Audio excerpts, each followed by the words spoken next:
You're listening to Fanfiction Reader, where stories come alive through sound. Sit back, relax, and enjoy the tale. Chapter 201. The Lion opens the door to the deer. Today's siege is over, and the army of His Majesty King Renly Baratheon retreated in disgrace, leaving behind the bodies of about 2,000 people. In fact, in today's battle, they rushed onto the walls of King's Landing countless times. The Crown Stag flag and the Golden Rose flag also stood on the gate of King's Landing for quite a long time. But unfortunately, it was just a little bit short, really just a little bit short. Originally, King Renly Baratheon and his vassal states believed that the Lannisters were already doomed to failure and were only hanging on by their last breath. After all, they had no way out. However, after a whole day of fighting, the fighting power of these Westerners returned to its previous level, or even better than before. The Stormtroopers and the Riverlands, under the command of Lord Randyll Tarly, launched attacks again and again, regardless of casualties, with the lofty enthusiasm of returning home after winning this battle. This was a massive offensive. Renly's army launched attacks from 6 directions simultaneously, and hastily made siege weapons were also pulled up. It can be said that they used all their strength. The result was not satisfactory. 2,000 people died on the spot, and more than 6,000 people suffered varying degrees of injuries. The lighter ones were just some small cuts, while the more serious ones included broken arms and legs and injuries to internal organs. Considering the medical skills of Renly's army doctor, sending the seriously injured to their monks from the 7 gods might be the best arrangement. So, in this battle, Renly actually lost nearly 10,000 men. Although the total number of his troops was more than 80,000, he lost 10,000 men in one battle, plus the damage from the previous siege. King Renly Baratheon now has only more than 40,000 men who can be deployed directly to the battlefield. The army is not composed entirely of combat soldiers. Auxiliary arms also account for a certain proportion of the army. There are also baggage soldiers, grooms, various logistical personnel following the army, etc. When added together, the number is not a small number. King Renly Baratheon, who had always maintained an elegant appearance, rarely lost his composure in front of his subjects after hearing the battle report. His face flushed and he roared at them, 10,000 men! 10,000 men! My army has paid 10,000 men, but we still haven't killed all these Lannisters. Are they invincible?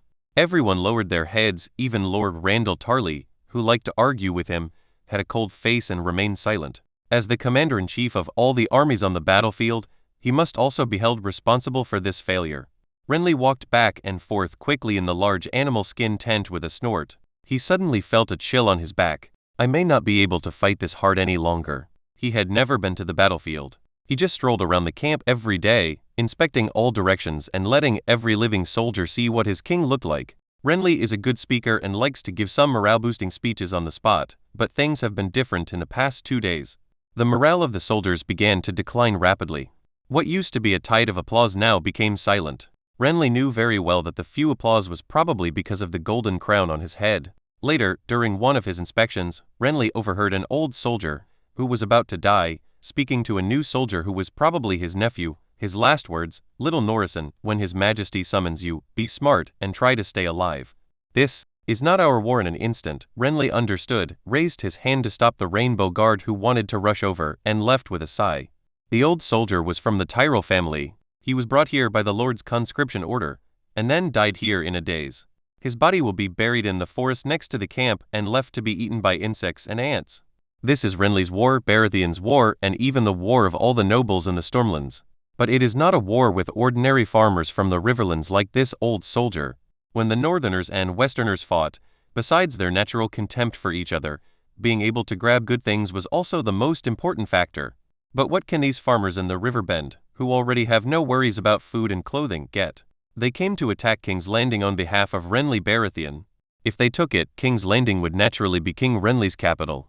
How could they allow these soldiers to loot? The Stormlands are our ally, and we can't rob King's Landing, so are we going to rob Dragonstone, which is covered in guano? So, in the final analysis, if they win this war, these soldiers from the Reach will get nothing, but if they lose, they will sacrifice their lives for Renly Baratheon's ambition.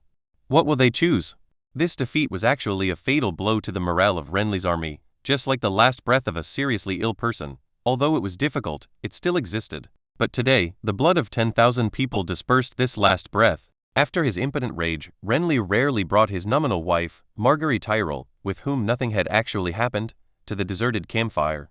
Margaery Tyrell, the Queen of Thorn's favorite Highgarden rose, is actually very aware of the current situation. She wisely chose not to say any meaningless words of comfort, but just stayed beside Renly silently, watching him drink with big gulps, the bright red wine flowing down his shallow Adam's apple-like blood. Taking a deep breath, Renly glanced at Margaery and whispered, "You know what?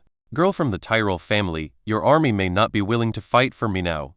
Margaery Tyrell pursed her lips and was silent for a while, then she replied in a very weak voice, "Your Majesty, if you allow them to take a little from the defeated after they enter the city, they will definitely feel honored to fight for you." Hearing this, Renly looked at Margaery Tyrell, whose face still looked white and flawless in the bonfire, smiled lightly and ignored it.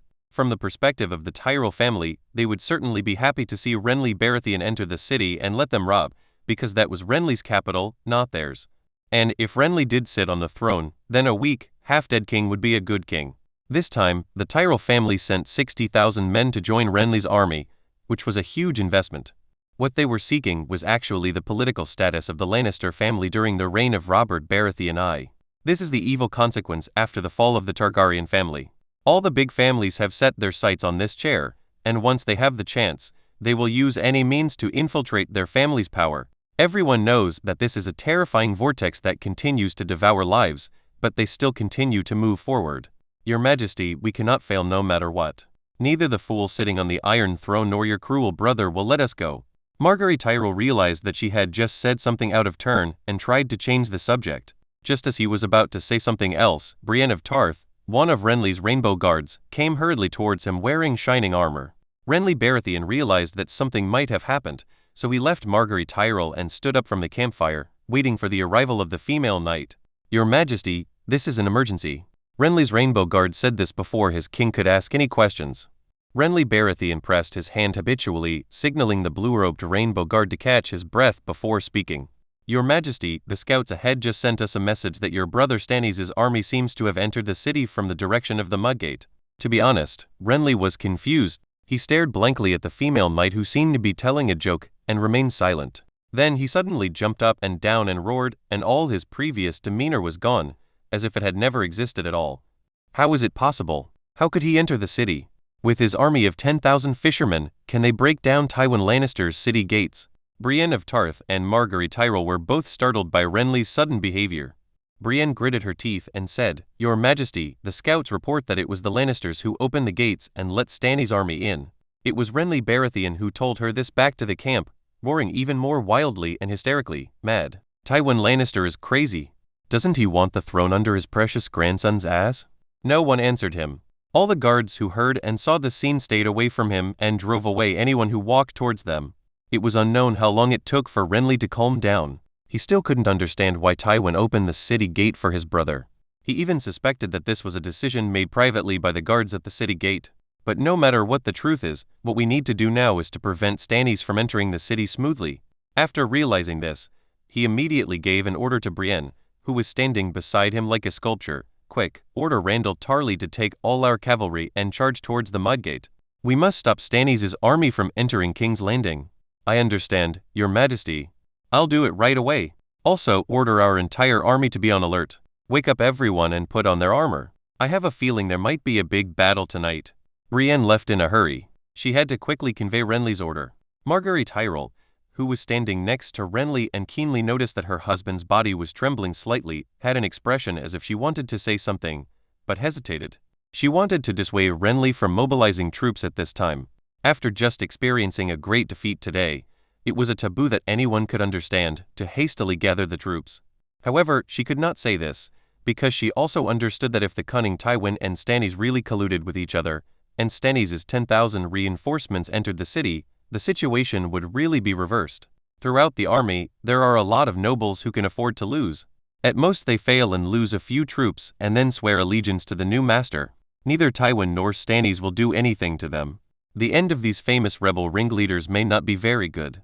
Renly, for example, is Stannis' biological brother, so he may not kill him, but it is normal for him to be locked up for life and never see the sun until he dies. As for the Tyrell family, the Gardner family to which King Meng of the River Bay belonged was uprooted and replaced by the Tyrell family. Over the past few hundred years, there have been many people eyeing the position of the Tyrell family. So they can't afford to lose, and tonight, they have to give it a try. The piercing sound of bells rang out in the huge camp that was like a small city. Soldiers who had just fallen asleep were rudely kicked awake by the legions and began to put on their armor while cursing. Many people spat on the ground, cursing King Renly for not letting them sleep.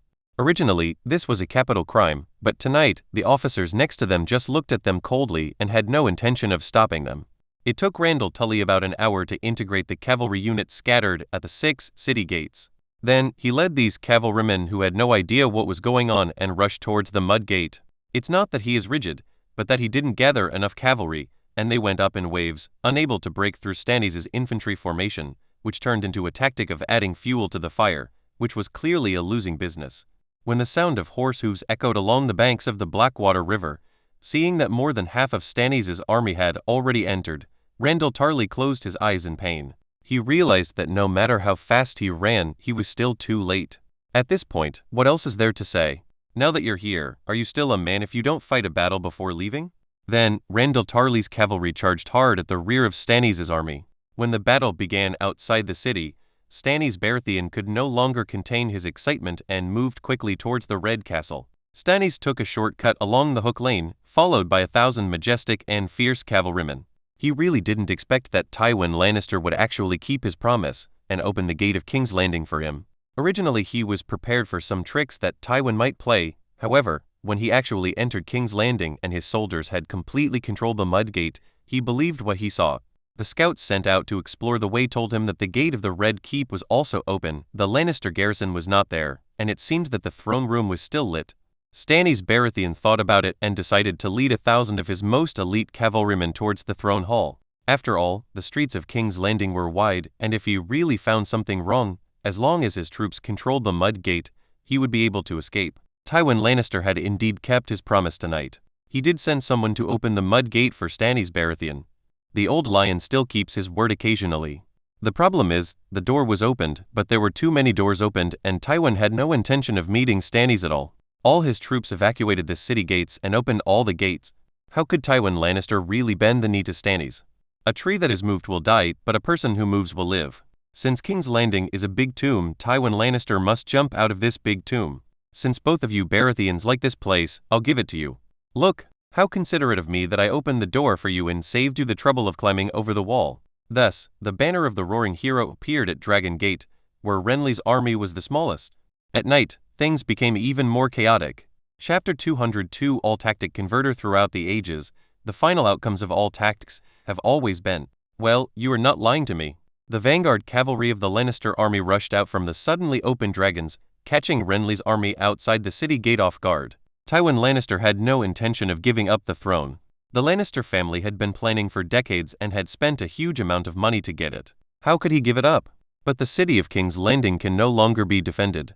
Tywin Lannister is not a rigid commander who can only fight stupid battles. I can't support these hungry mobs in King's Landing, so let you take over. So we formulated this gate-opening tactic, luring Stannis into the city first, then occupying the throne room deliberately reserved for him, and then opening all the city gates to let Renly's army enter the city. He himself, with his family and army, broke out from the Dragon Gate and left King's Landing first. If I left, there would definitely be a fierce battle between the two Baratheons, and the battlefield would be in King's Landing. No matter who wins, the mobs in King's Landing would definitely hate the crown and the stag flag.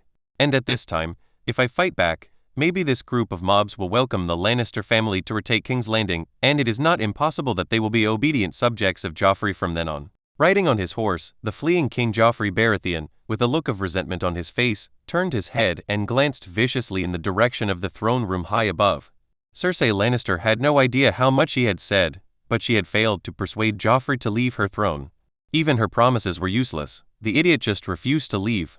In Joffrey's eyes, first his uncle Jaime Lannister, and now his grandfather Tywin Lannister, are all trash.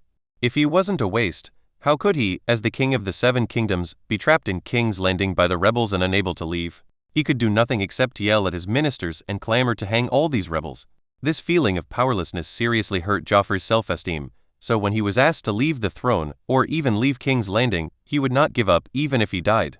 In the end, Tywin Lannister lost his patience and gave a look to one of the king's guard, who gritted his teeth and hit King Joffrey hard on the neck. Then, His Majesty the King, screaming non-stop, collapsed on the cold throne like a puddle of mud. Under Cersei Lannister's angry and vicious eyes, the king's guard gritted his teeth and left the throne room carrying the king's body. Tywin Lannister looked at his distraught daughter coldly, his face as if covered with a layer of ice. Among his children, the smartest one is the dwarf whom he had given up. This was the god's punishment for him, punishing him for betraying his former monarch at the most critical moment. Well, we should go now. Don't worry, Joffrey. It won't be long before we're back. Cersei, who had fully understood her father's intention, tried to comfort her son in the gentlest tone she thought possible, but Joffrey angrily shook her hand away. To him, his mother, uncle, grandfather, and the entire Lannister family were shameful deserters, which brought shame to him as a king and was unacceptable. If it weren't for the fact that he was actually unable to command a single soldier, these people's heads would probably have been chopped off and used as balls. After a fierce battle, Renly's army blocking the Dragon Gate was finally dispersed by Tywin Lannister's desperate army, and Lannister's army was able to escape. Stepping on the bloody and muddy ground, the last Lannister infantryman left the gate of Dragon Gate. At this moment, Randyll Tarly, who had crushed Stannis' rear army, reluctantly stopped his charge. Because Stannis' army had basically entered the city and the Mudgate had been closed, Randyll Tarly had no interest in destroying the hundreds of infantrymen left under the city to die. At this moment, Loras Tyrell, the Knight of Flowers whom Randyll Tarly disliked very much, came directly to Lord Randyll in his flashy silver armor with a small team of cavalry. "Oi, you better tell me what's going on. The battlefield is no place for delicate little flowers like you." Randyll Tully's tone was very impolite. The failure during the day had already put him under considerable pressure, and now he had been rushing around aimlessly that night, but to no avail. This mess made Randyll Tarly very annoyed, but he couldn't vent it. He was feeling angry and happened to see Loras Tyrell, whom he disliked very much, and this happened. Of course, the Knight of Flowers knew that Randyll Tarly was insulting him.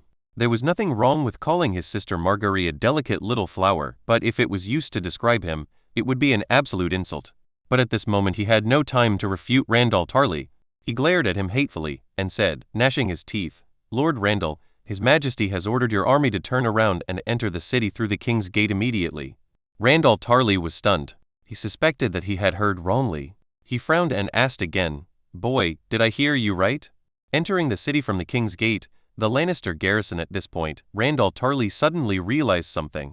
He stared at the flower knight covered in silver and said in a serious tone, "If my guess is correct, the King's Gate, Lion's Gate, and God's Gate should all be controlled by your Majesty's army now.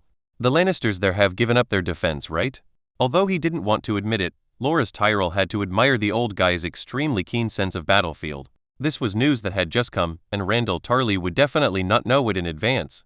So, this was what he had just deduced, and Loras wondered if he himself had this ability. "Yes, Lord Earl, you are right. His Majesty's vanguard is ready to enter the city. The Lion Gate and the God's Gate are already ours. Lord Earl's cavalry will enter through the King's Gate and go straight to cause trouble for Stannis." As soon as these words were spoken, Randyll Tarly knew that he had fallen into Tywin Lannister's trap again. Tywin opened the door for Stannis first to ensure that he could enter the city first. However, Stannis, who was obsessed with the throne, entered the city and found that there was no one. The first and only thing he had to do was to occupy the throne room of the Red Castle. And after that, Tywin calmly opened all the gates of King's Landing. What would Renly, whose mouth was blistered with anxiety and eyes were red, do when he saw this scene? So Tywin Lannister used all his forces to complete the evacuation in such a small time difference, and chose the time when his own morale was the lowest and their reconnaissance was slack. Now this war has nothing to do with the Lannisters for the time being, Randyll Tarly understands. Now it is time for the two brothers from the Baratheon family to play a game to decide the outcome, using the entire King's Landing as a gambling table and all the chips in their hands. Damn it, now we let this old lion run away. Randyll Tarly cursed angrily, then whipped his mount hard and led all his cavalry troops to bypass the King's Gate on the west side and prepare to enter the city. At the same time, Renly Baratheon, who discovered that 6 city gates were open before Randyll Tarly, had forced his infantry troops to gather as many as they could, without forming any formation or even requiring them to have full equipment, and they must control the unguarded city gates as quickly as possible. They were already a step slow today. If they procrastinated any longer, once Stannis entered the city and had time to control all the city gates, Renly would be in big trouble. His ministers could allow the king to make mistakes once or twice, but the third time, especially in a fatal matter like this one concerning the king's status as a king, if a mistake was made, his life would be in danger. Don't forget that Stannis is also a Baratheon, and is the older brother who is ahead of Renly in the line of succession. Moreover, he was previously granted the title of Prince of Dragonstone. In the 300-year political ecology of the Targaryen dynasty, the Prince of Dragonstone was basically equivalent to the next king, that is, the crown prince of the current dynasty. If Renly fails to lead the army in time, and put the sword to Stannis' throat, he might be tied up in the dark and sent to Stannis by the Stormlords who originally followed him. Fortunately, luck was on his side this time. Stannis received the news much later than him. His mind was full of the Iron Throne, and by the time he heard that all the city gates were unguarded, it was already too late. The reinforcements he sent out had not gone far along the main road in the city when they discovered that Renly's army had already entered the city. In desperation, Stannis could only order the army to retreat to Aegon's High Hill where the Red Keep was located, and to control the Mudgate at all costs. Knowing that he had seized the initiative, Renly did not show any mercy to his brother. He spent most of the night taking control of the entire King's Landing except for the southwest corner. The next day sun shone tenaciously and firmly into the quiet yet solemn capital of the Seven Kingdoms. Whether it was Stannis Baratheon, who was sitting on the Iron Throne and discussing with his men how to resist the attack of Renly's army, or Renly Baratheon, who was sitting in the Cathedral of St. Baelor and drinking with the High Septon, they both understood one thing. I'm afraid only one of the brothers' flags can be carried upright out of King's Landing. My Lord Archbishop, could you please come forward and persuade my foolish and stubborn brother? His army has been completely surrounded by my army, and I don't want his blood on my hands. The High Bishop, who was as fat as a pig and wearing a loose robe inlaid with gems, trembled on his face when he heard Renly Baratheon's words. The Archbishop showed an expression that was uglier than crying, and laughed tremblingly. Your Majesty, you must understand that I am an old man who has served the seven gods for so many years. Stannis, the traitor, is surrounded by a group of barbaric desperados. I still have to dedicate my strength to the seven gods. You see, Renly nodded, but instead of responding to the High Septon's question, he asked, Your Excellency the Archbishop, I don't quite understand why you have such a large fortune in this church. Well, if my brother were still alive, you could pay back the principal and interest directly to the Iron Bank. Renly pulled out a dagger inlaid with a green gem from his waist, picked up a red apple from the table between them, and began to peel it skillfully. Hearing his words, the Archbishop's face became visibly ugly, but he immediately restrained his emotions and put on a firm expression. Your Majesty, I have thought it through. I should go this time. I heard that your brother has betrayed the glory of my lord. As his spokesperson, I must help your brother to turn back and return to the glory of the seven gods, so as not to bring shame to your family. A smart person, or to be more precise, a smart person who is greedy for money. Renly smiled, placed the peeled apple in the High Bishop's fat palm, stood up, patted his shoulder which he could not feel any bones at all, and left the High Bishop's room. So, you're here to negotiate surrender terms for that traitor? Stannis Baratheon, sitting high on the Iron Throne, wearing a crown decorated with golden antlers and a flame pattern on the edge, was listening to the High Septon's words leisurely, and then asked this question. The High Septon rolled his eyes in his heart.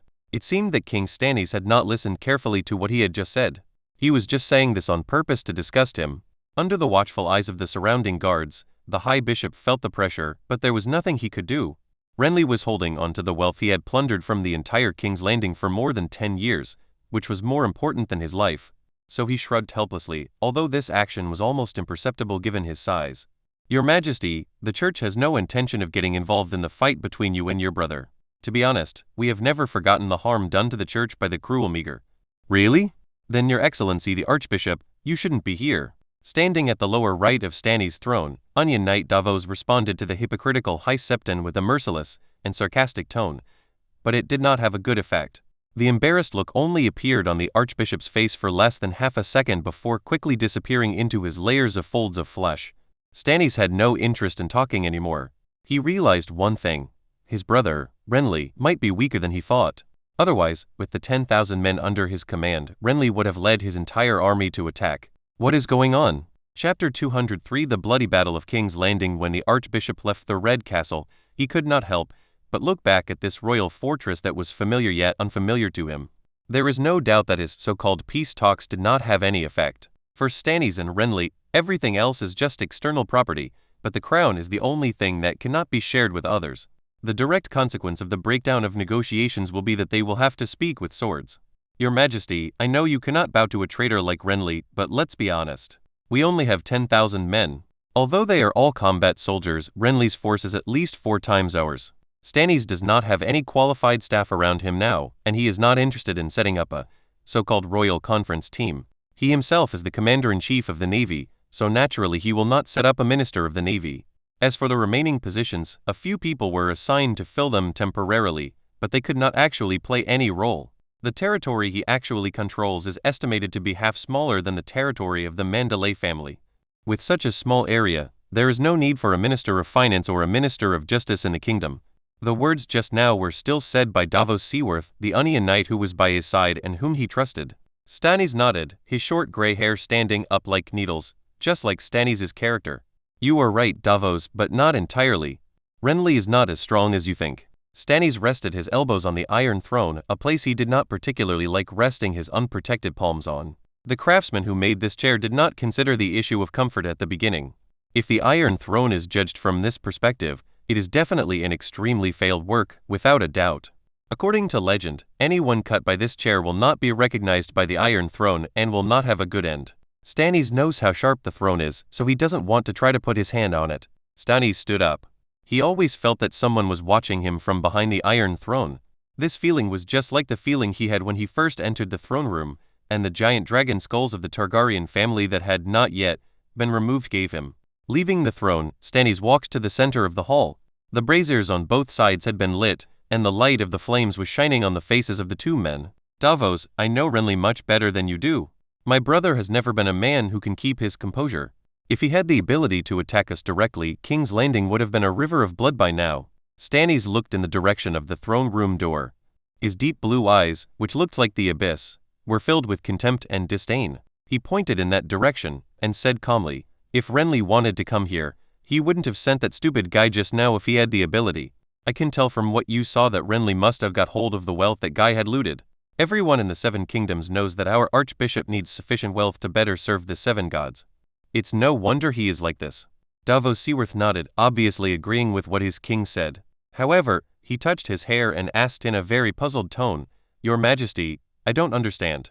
What kind of problems could Renly have? He married the granddaughter of Old Rose. Logically, they should be on solid ground. Even if the old lion bleeds them, it shouldn't be that serious, right? That's an army of 80,000. I don't know about that. You should have asked the Archbishop who made a clanking sound when he walked. Before he could finish his words, a knight from the Florent family, a bannerman of Stannis Baratheon, broke into the throne room and brought news that surprised everyone. Renly's army has launched an attack in the direction of the Muddy Road. Their target may be the Riverside Gate. Lenny Gate is just Lenny Gate, but it is just a more elegant name. In the past, this place was used to transport goods from the dock outside King's Landing to the city, including seafood caught from Blackwater Bay, which were also brought into the city from here. Before, Mudgate, which had always been a prosperous area, has now become a bloody battlefield. After the High Septon returned to the Cathedral of St. Baylor, Renly Baratheon was forced into a corner. Although he now occupied most of King's Landing, the most important symbol of power, the Red Castle, was not in his hands. More than one of his vassal subordinates from the Baratheon family has come to him. Although they did not say it explicitly, their words implied that they were advising Renly not to fight against Stannis. On the other hand, the situation of the Tyrell family was just the opposite. Lord Mace Tyrell of Godding hurried over and brought the message of the Tyrell family and the entire Riverlands nobles that Stannis must be dealt with as soon as possible. Caught between pressures from both sides, Renly was in a dilemma. It was not that he felt any sympathy for his brother, but this war was not something that could be started just like that.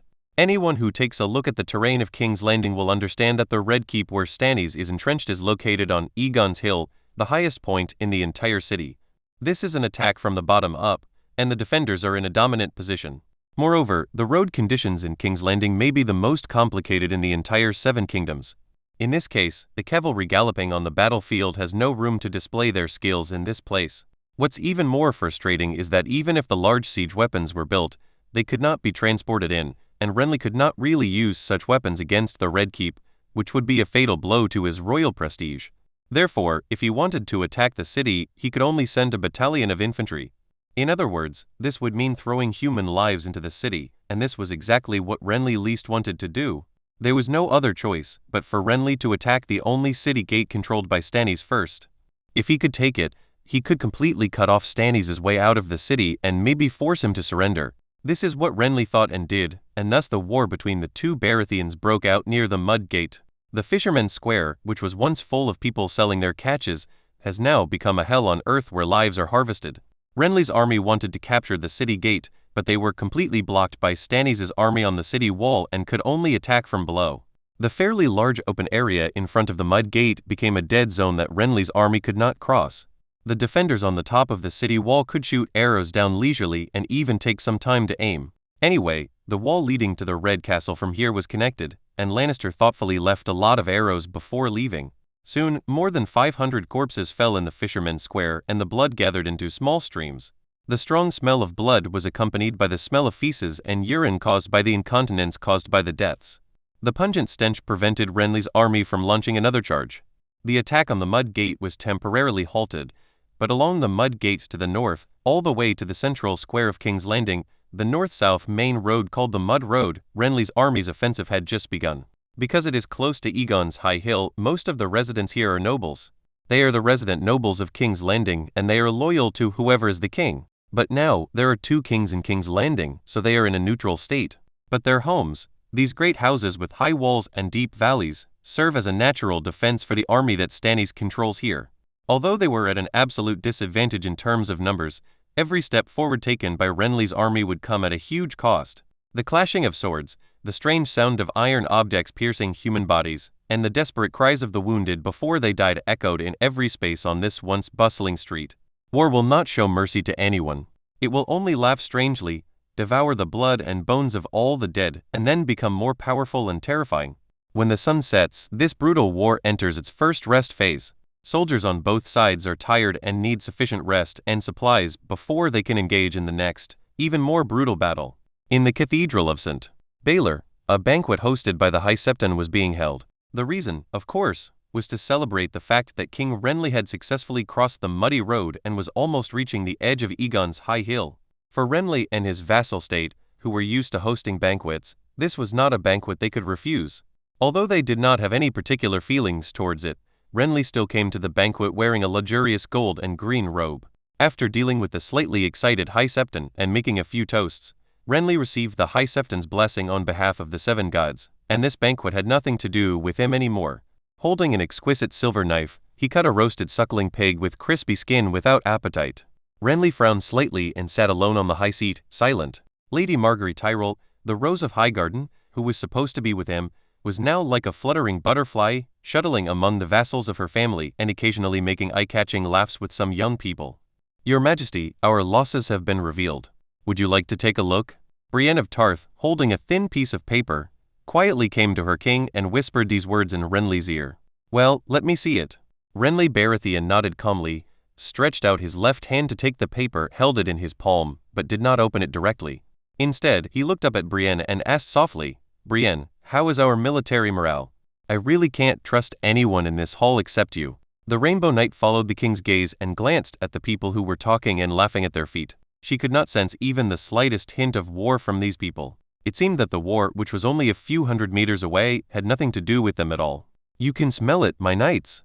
They are all filled with the scent of luxurious perfume. I can't smell any blood at all. Brienne understood that her king was not criticizing these nobles for being without compassion. In fact, this was what the king himself lacked the most. What Renly actually meant was that these guys did not fight for his throne at all. Renly did not embarrass Brienne any further. He said these words only to vent his frustration. To be honest, these things were not something a mere knight like Brienne could evaluate. He unfolded the paper which recorded the casualties of his army in today's battle, and after taking a look, he plunged the silver knife in his hand directly into the suckling pig's back.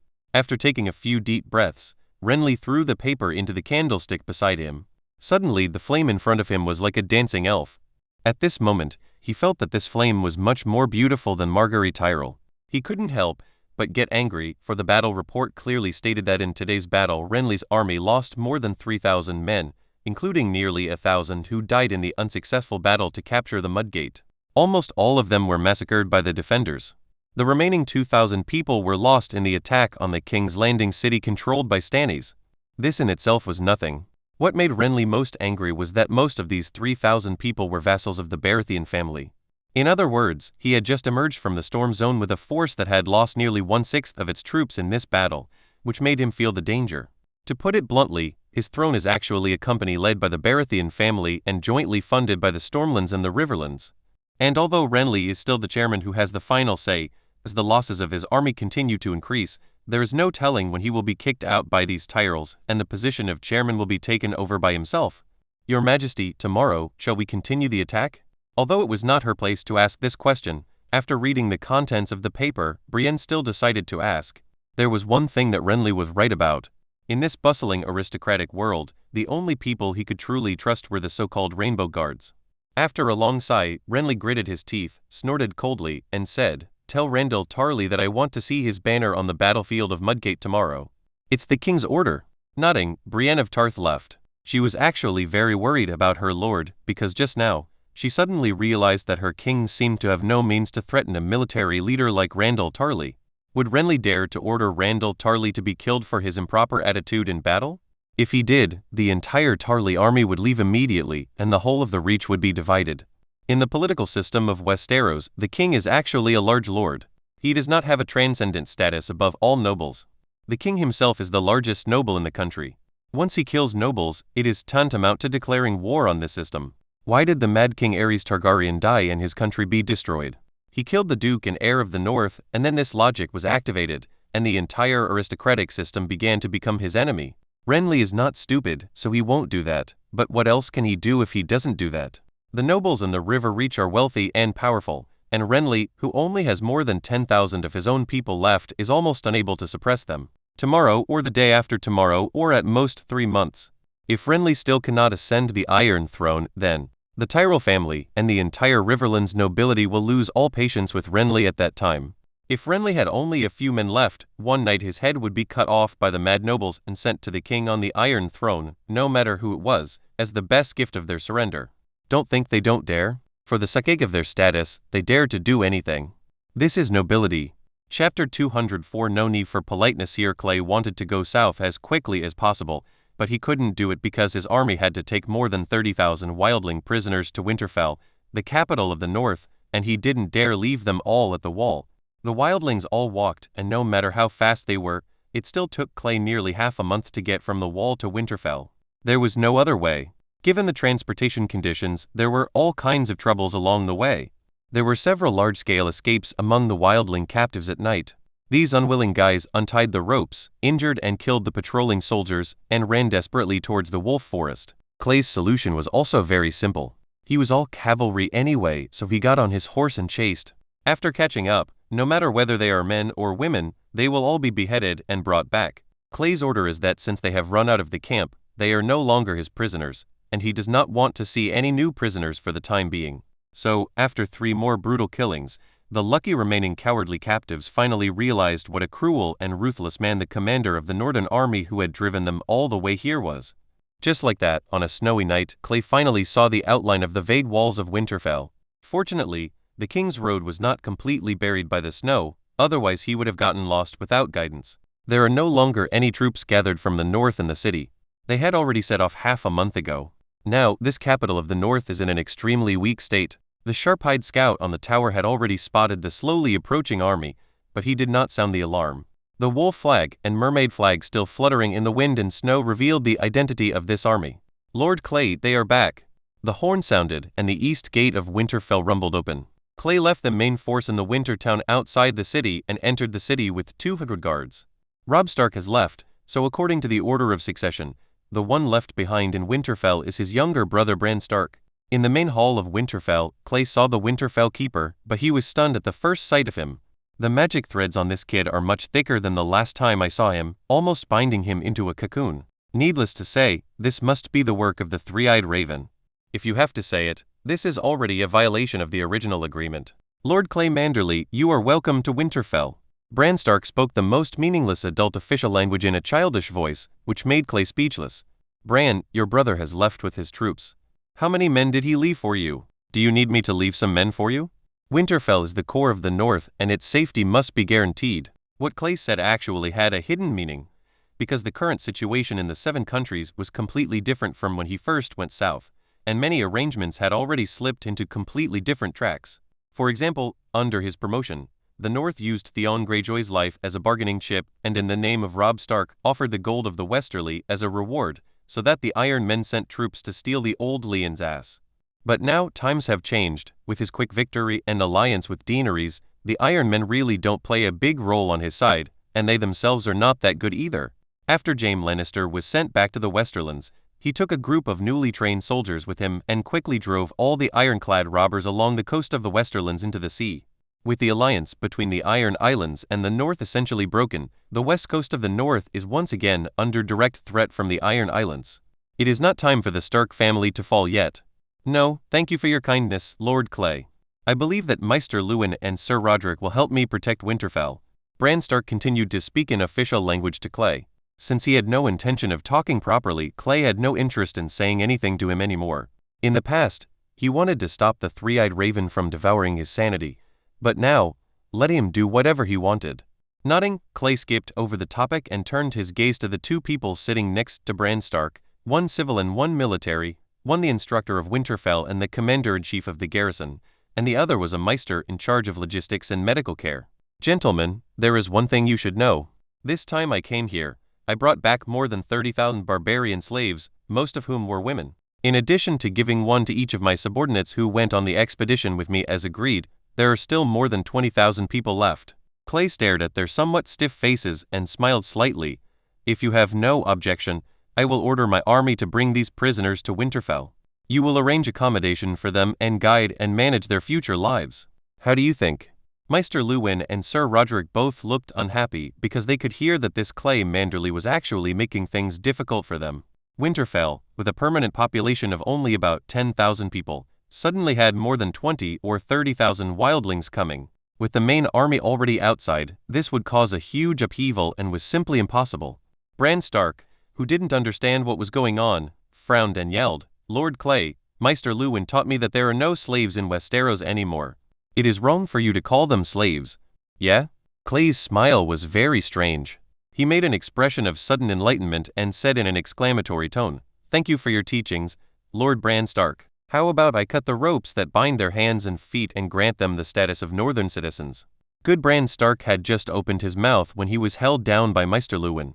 Maester Luwin looked at Sir Roderick, then pulled up Bran Stark, who had no idea what was going on, and dragged him out of the hall by the hand. They have already discovered that today the tone of the great military leader from the northern territories was quite unfriendly, and his every move was filled with the bloody smell of the battlefield. As people arranged by Robb Stark to assist Bran Stark in Winterfell, they knew very well that the following words were no longer suitable for a little kid like Bran Stark to hear. When Clay and Sir Roderick were the only ones left in the hall, Clay pulled up a chair and sat opposite Sir Roderick. He didn't drink, as the hall of Winterfell was too empty and as cold as an ice cellar. Alas, Lord Clay, Bran is, after all, a child who knows nothing. You should not get angry with him. As the first person in Winterfell to know Clay, Sir Roderick knew very well what Clay was like when he first arrived in Winterfell, so he was amazed at the terrifying battlefield talent that Clay displayed. If it were a traditional military family like the one Randall Tarly belonged to, he would think it was normal for Earl Randall to fight in wars. He couldn't wait any longer. He just led all his infantry southward.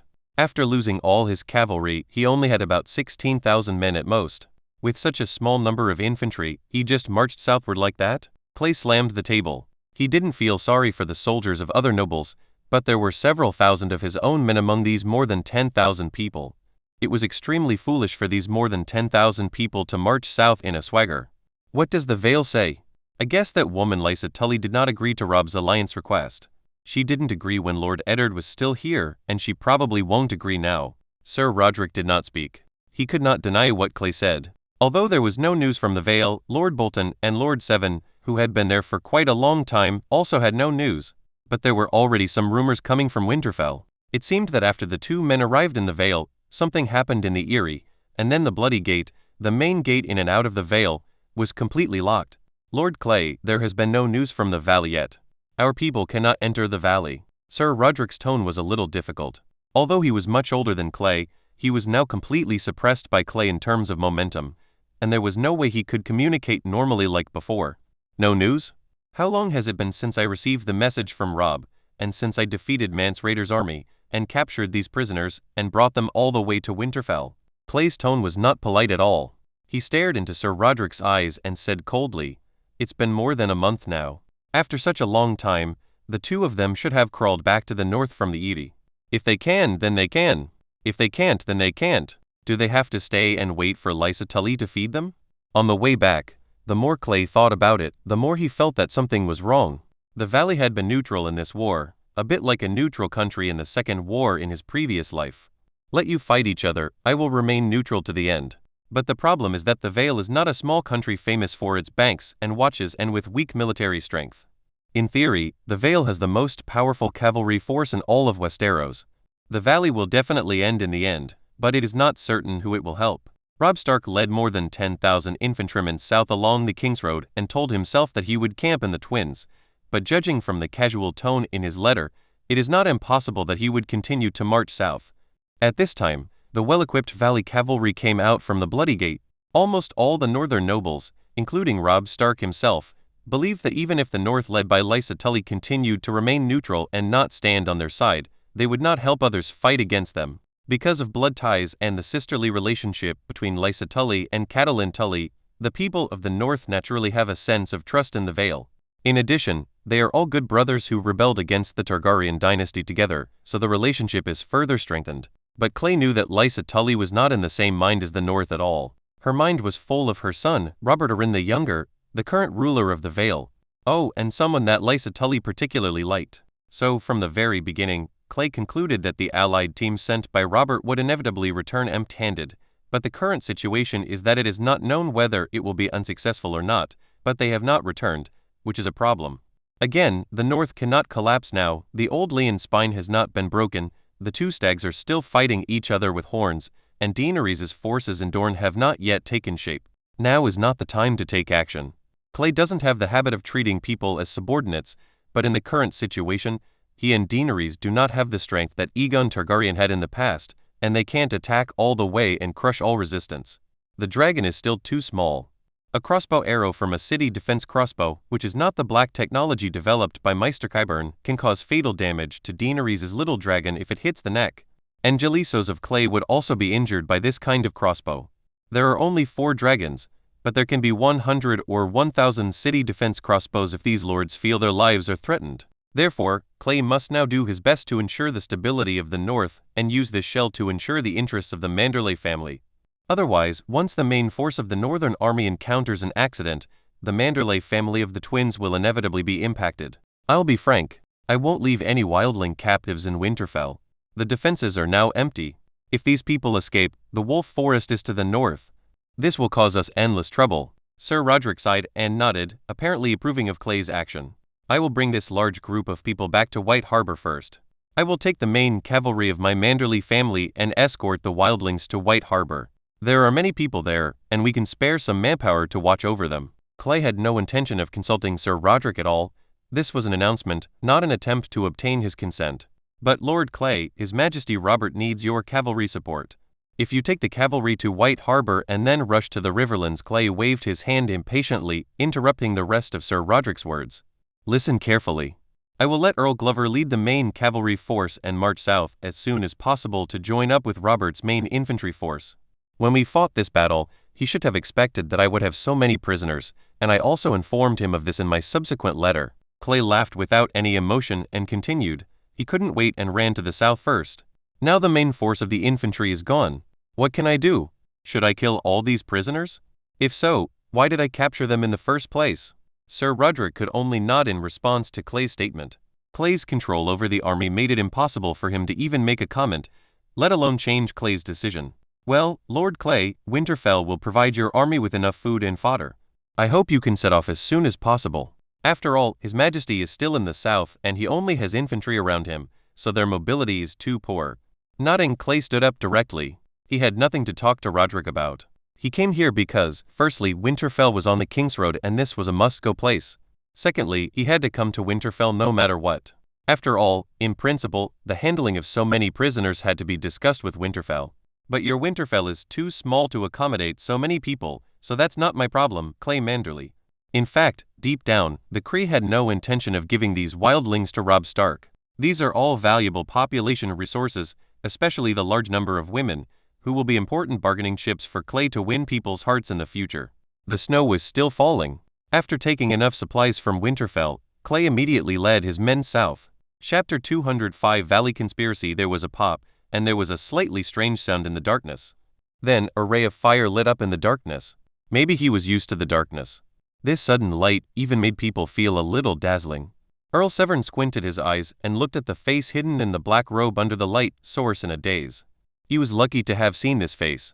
When he was in King's Landing, after all, the other party was a big shot in the Royal Council. His lips were chapped and bleeding due to extreme lack of water, but his nose was filled with the smell of corruption from this cold cell. After seeing the person clearly, Earl Severn let out a long sigh and leaned against the cold wall behind him. Superior. Do you understand?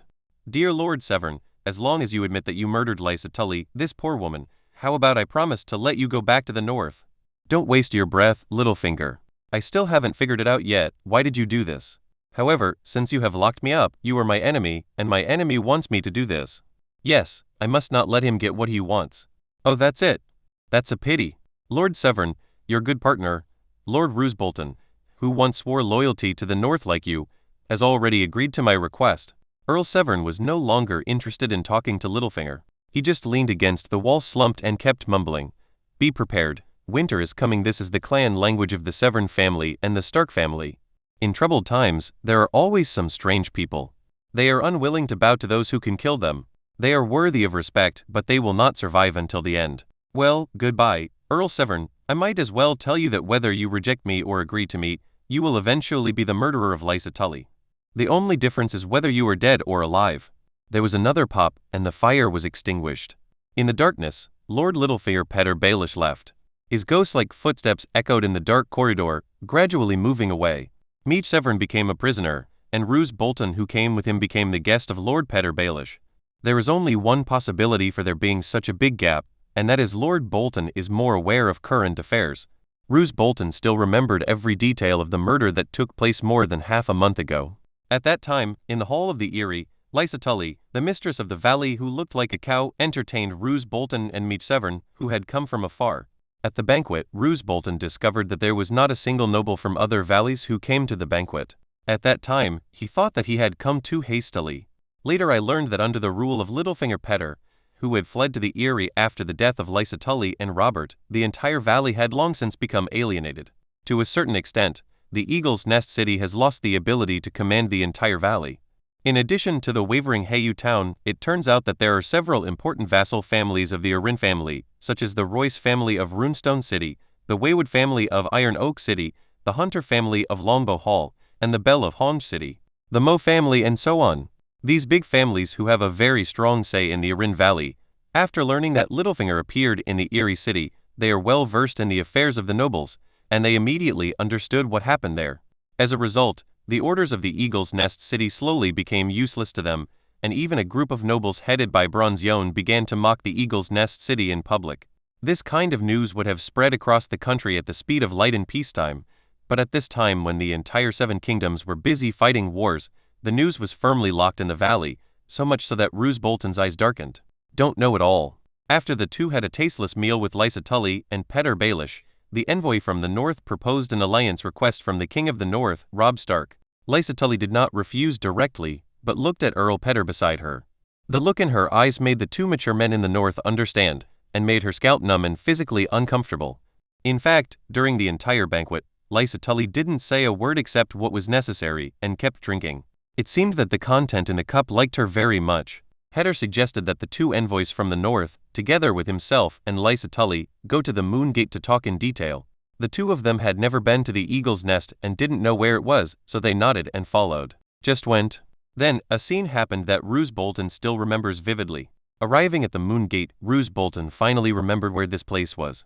I don't know when, the door leading to death had been opened. At this time, Earl Meechai Severn suddenly felt the world spinning and his body fell uncontrollably. With two plops, the envoy from the north and Lysa Tully, who was standing next to Petyr, fell to the ground at the same time.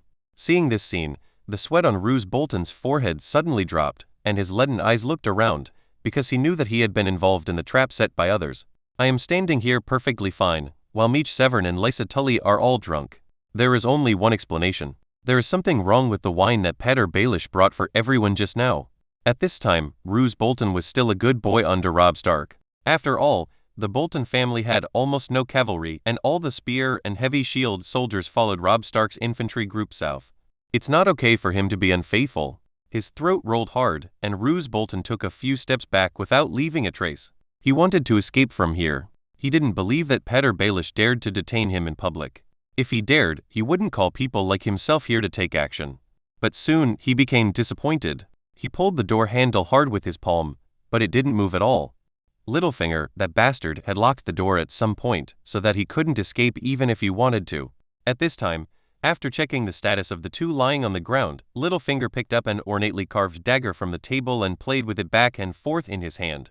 With a narrow smile on his face, he stared at Luce playfully. "Burton, Lord Petter, what on earth are you going to do? It seems I can't help you." The smile on Littlefinger's face did not diminish at all. He shook his finger and said in a rather frivolous tone, No, Lord Roose Bolton, you underestimate yourself. I have done so much, but it is all for you. If you are not worthy of me, you will have wasted my kindness. You said wool and cloth? For me? What's the meaning? Why would a lord who lives in the north, where urine can freeze into ice, deserve the attention of someone like Littlefinger, whose whole body is filled with the unpleasant smell of the south? Roose Bolton was vaguely aware of something, but everything seemed to be missing the thread that connected everything, making him confused about the real logic behind Littlefinger's actions. He frowned and stared at Littlefinger's face without saying a word, as well as the two people who fell on the ground. For nobles of their level, lies are the easiest to expose and everything must be based on strength. After a long time, when Littlefinger was impatient with waiting and his facial muscles were stiff from smiling, Roose Bolton spoke. Lord Petter, King Robb is very powerful. He has integrated the northern border of the Riverlands. No one can defeat him easily. This seemingly unrelated sentence made Littlefinger's disappearing smile instantly return, and it was even brighter than before. He nodded with great satisfaction, thinking, sure enough, dealing with smart people is easy. He only needed to say a few words, and Roose Bolton understood what he meant. It seems powerful, but it is not monolithic. People in the north are better off staying in the north and not coming to the south to do things that don't belong to them. This is not good. After another long silence, Roose Bolton sighed and said in a complicated tone that I don't know how to describe, Lord Petter, I appreciate your ambition. This is something more valuable than gold in this shitty era, but the problem is that you have to deal with Robb Stark, even with my help. It won't work, because you can't get past one person. He stared into Littlefinger's eyes and slowly read the name, Clay Mandler. Littlefinger did not speak, but filled himself a glass of wine, drank it dry before nodding and replied with a headache, indeed, this name makes people irritated and helpless. The Manderly family itself has a strong intelligence system. They have found out a lot of the eyes I placed in White Harbor and Twin River City. So far, I have no idea about this. Guys have very limited understanding. Then you really should get to know him well. This time, just like last time, he has mastered all the cavalry power in the north. I can't judge how effective his cavalry is compared to your valley cavalry, but his record in the Riverlands, I believe you must know it in detail. Yes, so he is difficult to deal with. So, can't we just solve the matter before he comes? Anyway, he is a Manderly. If he were a Stark, I would not talk to you at all today. You say these things. That's all. Roose Bolton doesn't know what Littlefinger's trump card is, and he doesn't know what he's going to do next, but he's already at this point, and if he continues to persist, there will be more than two people lying on the ground. Already. And when Littlefinger sighed, finally touched Lysa Tully's already bloated face, and pushed her down from the moon door mercilessly, Roose Bolton was still attracted by this man's cruelty and madness. Shocked, Littlefinger didn't explain to him. Roose Bolton had already figured out what was going on. It was obvious that Lord Meech Severn, who fell unconscious on the ground, became the perfect victim. So not long after, a shocking news spread on the wings of the raven throughout the noble castles of all sizes in the valley. Mady Severn, the envoy from the north, proposed to talk to Lady Lysa Tully alone after the banquet. After arriving at the Moon Gate, he suddenly pushed Lady Lysa Tully down the Moon Gate and then lied that he was the Duke. The lady herself stumbled and fell. The heroic Lord Roose Bolton and the wise Lord Petter arrived soon after, and soon realized that something was fishy. After a struggle, they controlled the suspect, Lord Meech Severn. Upon hearing the news, all the valley nobles came to the Eagle's Nest city. The former Duchess was murdered and died. Of course they had to be present for such a major event. They need to figure out one thing. This northerner who suddenly murdered Lysa Tully was completely unlike her she had ever seen before. Why he did this? It didn't make sense. After all the adults arrived, Littlefinger, who had been prepared long ago, took out the interrogation results signed by him and Roose Bolton. The above clearly stated that Meech Severn confessed that this was a secret mission assigned to him by Robb Stark, requiring him to do everything possible to lead Lysa Tully to him. At that time, Meech Severn, because she had drunk a few too many glasses of wine and was not clear-headed, actually chose to threaten Lysa Tully with the life of little Robert Arryn, saying that if she did not agree to form an alliance, she would send the man assassinated young Lord Arryn. As a mother whose child was not weaned until he was 6 years old, Lysa Tully's reaction to this sentence was simple. She pulled out a dagger from the table and stabbed Lord Meech Severn. But how can a woman beat a man? So during the scuffle, Meech Severn pushed Lysa Tully out of the moon door, and then lied that she had slipped and fell, but was discovered by the clever Lord Patter. Later, everyone actually found the dagger at the scene. People who knew it said that it was the weapon that the old Duke John Arryn loved during his lifetime. In addition, Roose Bolton, who was supposed to be on the same front as Meech Arryn, swore in front of everyone that all this was true. The dubious adults of the valley finally chose to hold their noses and admit this fact. But there is a problem. In the final analysis, it was Robb Stark who sent people to kill the former mistress of Arryn Valley. Although this was not his intention, how should this account be settled? The big bosses were quarreling over this matter. A group of people said that they would directly send troops to avenge Lady Lysa and let the wolf cubs in the north know how powerful the eagle was. Another group of people believe that this matter itself is still open to question.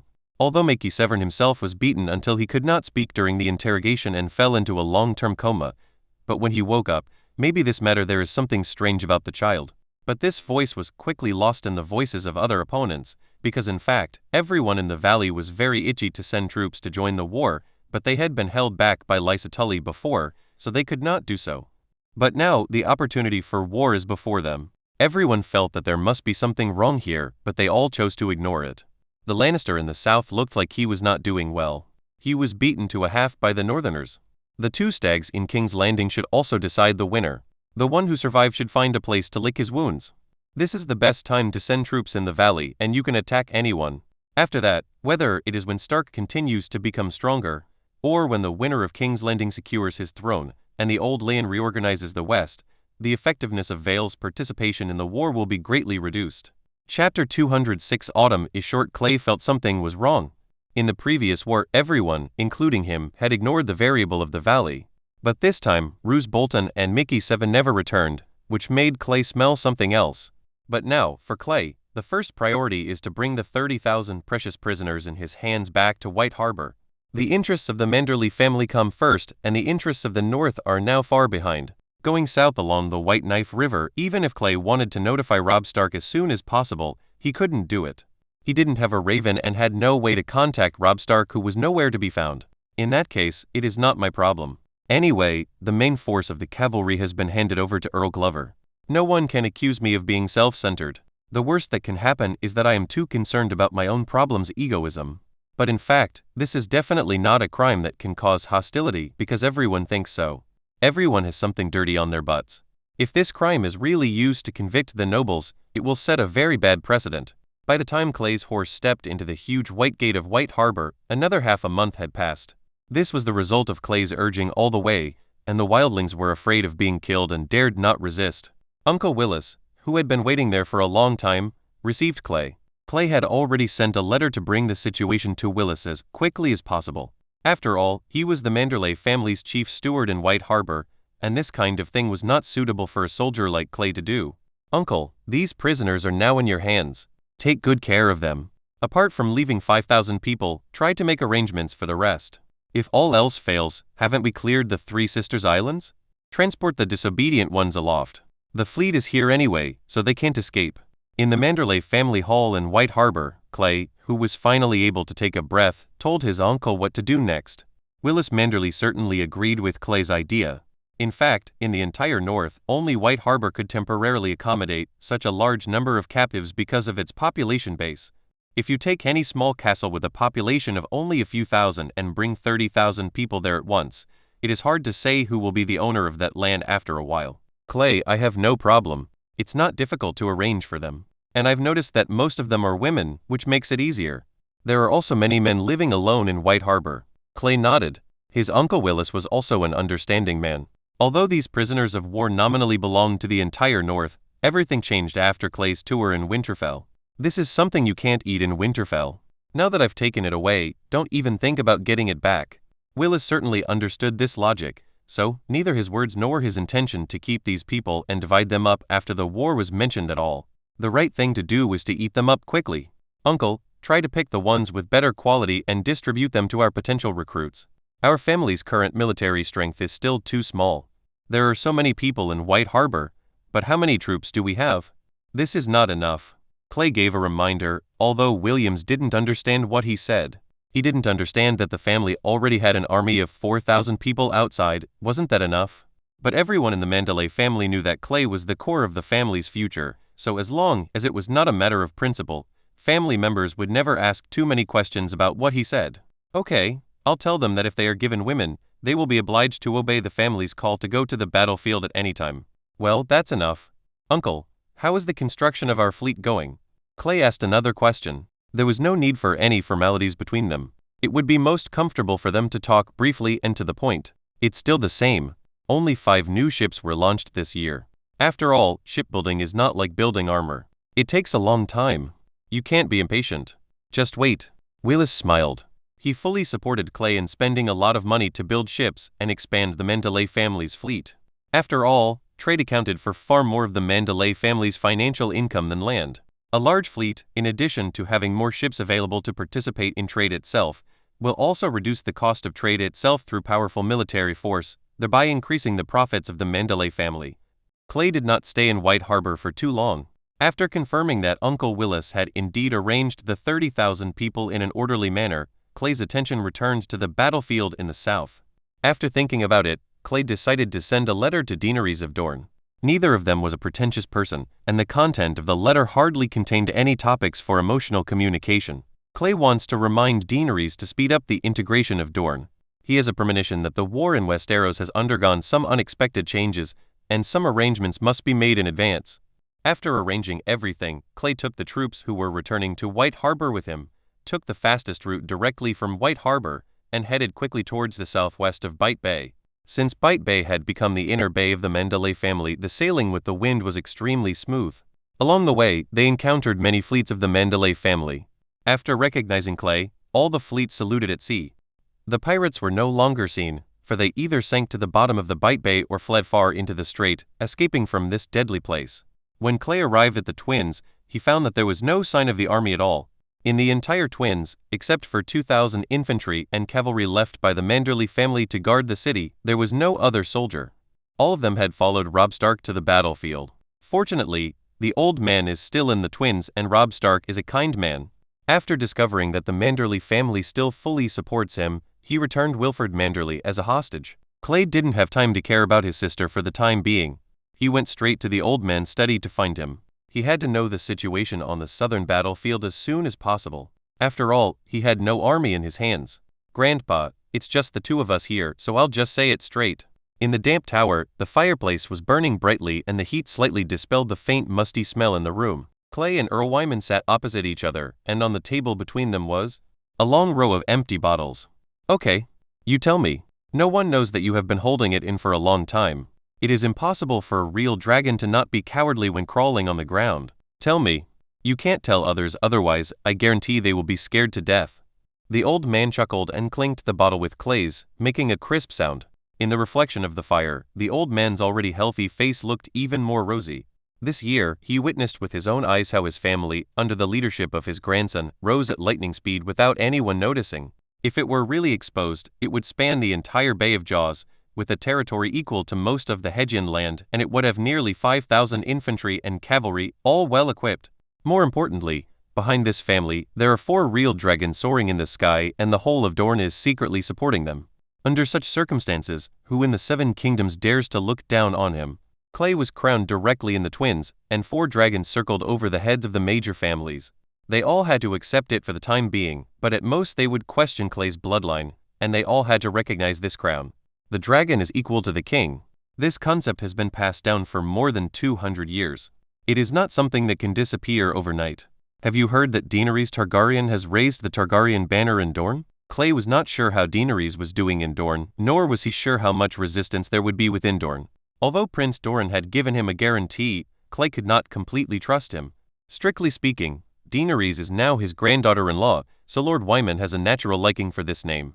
He smiled and nodded and said to Clay, "Of course, this kind of news spreads very quickly. I have known about it for a long time, and I believe that the kings and dukes in the south also know about it." Clay understood. It seemed that things in Dorne were going smoothly. It was not surprising that Prince Doran did not cause any trouble. After all, Galisos was also there and the pressure from the dragon was still sufficient. "Grandpa, I can't stay in the Twins for long. After all, we still have to stay in the northern camp for the time being. I believe you don't want to make things too awkward with the former northern nobles." The old man nodded in agreement. What Clay said was right, he really didn't want to not even see his old brothers. Although in Earl Wyman's opinion, the north was so big and most of them were bastards, there were still guys who could be brothers. "As long as you know what you are doing, I won't interfere with you. But remember, your life is the most important at all times." The old man actually didn't know what to tell his grandson. No matter how he looked at it, the young man in front of him was capable of standing on his own and even far surpassed others. But he always wanted to say something to Clay, especially when Clay was about to go to the battlefield. He remembered that when he went to the battlefield, his father who had already gone to see the gods did the same thing. Clay nodded and said nothing more, but opened a bottle of wine for his grandfather very skillfully. Men don't need so many words, there are many ways to communicate. Outside the window, winter was getting closer and closer. In the Twin City, which had not seen snow for more than a decade, snowflakes were already falling. The cold wind, familiar to the people in the north, was pouring in through the window unscrupulously. This is destined to be a short autumn, and everyone must cherish everything in front of them. Feeling the biting north wind, Clay mounted his warhorse and waved goodbye to the old man. Behind him, the silent cavalry slowly followed. They disappeared into the snow. Chapter 207 Unfinished Request for Help. Lord Clay, that's right. This is the body of our northern cavalry. Judging from the pattern of the tunic fragments, it should be from the Karstark family. This was the King's Road near the middle of the Moon Mountains, and what stopped Commander Clay's Manderly cavalry were the 5 bodies of men and horses lying dead on the roadside. The forward scouts recognized at a glance that the style of the shattered armor on the soldiers was exactly the chainmail most commonly used in the north. Their death here made the scouts with a keen sense of smell on the battlefield suddenly realize that things were serious. So they sent a small team to continue moving south to check whether there were any enemy troops ambushing them ahead, while the rest of the team immediately returned to the headquarters to report to their commander, Clay Manderly. Upon hearing the news, Clay immediately realized that something was wrong. It was normal for cavalrymen to be killed. Now that the entire 7 kingdoms were at war, the death of 5 people was normal and not something to be nervous about. But the problem is, they died in the wrong place. This is the eastern part of the Riverlands, theoretically quite a distance away from the front line of the confrontation around Harrenhal, so it is impossible for the cavalry to be intercepted and killed in this place. For some reason, Clay suddenly thought of Arya Stark, who had disappeared and had not been found yet.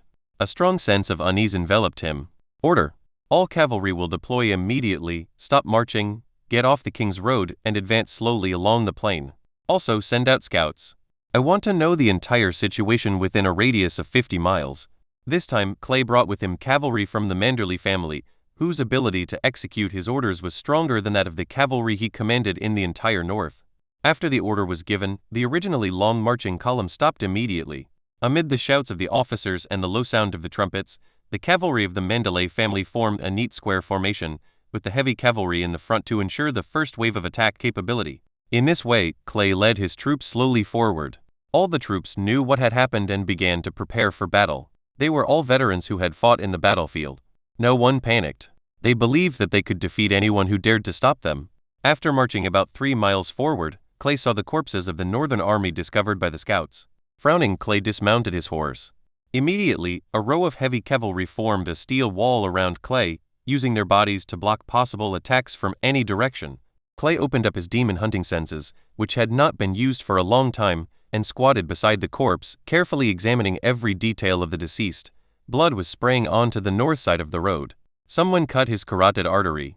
The smell is still very strong. The death must have been no more than 2 days ago. Judging from the direction he fell and the direction his horse fell, he should have been riding north when he died. Obscure pieces of information kept feeding back into Clay's brain, allowing him to quickly analyze what had happened here 2 days ago. He was shot off his horse by an arrow. He fell to the ground, stood up and tried to escape, but was killed by the cavalryman who caught up with him. Yes, it's Karstark's Winter Sun emblem. This isn't a scout.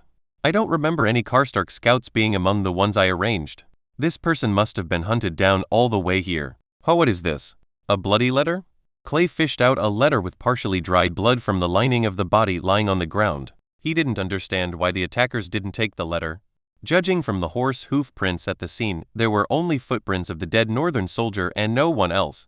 In other words, they killed the person and then left. The attackers' only purpose was to kill, and they had no interest in what the person had. None of the cavalry's most valuable equipment, armor and weapons were taken away. Unfolding the paper, Clay frowned and read the contents carefully. He squatted there in a daze, not saying anything for a long time. Clay, what's wrong with you? What was that? Sir Malon, who came with him this time, had just rushed over from the rear army. As soon as he arrived, he saw the scene in front of him. The old knight dismounted and came to Clay, his gray eyebrows knitted together, and asked in a low voice. Clay sighed and handed the note in his hand to Sir Malon somewhat feebly, and said in a tone that was hard to describe, "We are probably in big trouble." Sir Malone opened the note. The handwriting on it was very sloppy, and there were obvious signs of shaking where each word was written. It was obvious that the person who wrote the letter was in an extremely nervous state at that time. The content of the letter was not long, just a few sentences, but the content made Sir Malon, a veteran on the battlefield, pale instantly. Tell Clay that the Vale rebelled. I was attacked and most of my army was scattered. I led the remnants to break through to Harrenhal, and now we are besieged by Tywin Lannister's army. All ravens in Harrenhal have been shot. Tell Clay to defend the twins and never let the traitors capture Moat Cailin. This is an order. Don't come to rescue me, I'm surrounded. The letter was signed with a familiar wolf's head emblem. Sir Malon knew that it was Robb Stark's personal mark. Now he finally understood why Clay said that he was in big trouble. This was not just a big trouble, it was a bolt from the blue. As if he had thought of something, he began to search through several other bodies, and sure enough, he found the same letter. This is a saturation delivery. No matter how many people die, as long as one person can reach the twins, it will be considered a success. However, it was clear that Robb Stark was eager for revenge and did not stay in the twins for too long. He led his army directly along the King's Road to King's Landing. But the proud young Wolf King had no idea that in the sky, a falcon, whom he thought was close to him, had already started swooping down towards him. So, somewhere unknown, Robb Stark's unprepared army was ambushed by the Vale people, who had the best cavalry group in the Seven Kingdoms. In the chaos, the army collapsed.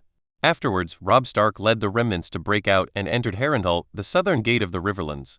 He temporarily stopped the pursuers with the help of the towering city walls, but unexpectedly, Tywin Lannister of King's Landing suddenly pulled away and surrounded him. Clay, is this all over? Sir Malon's voice was a little out of tune. In his opinion, this battle almost wiped out most of the North's manpower. For the sparsely populated North, this was almost fatal. In response, Clay's voice was as cold as if he was chewing ice. I don't know. There is not enough information in this letter. Robb Stark's infantry must have been defeated. They were attacked by someone who was deliberately trying to defeat them. It was heavy cavalry against infantry.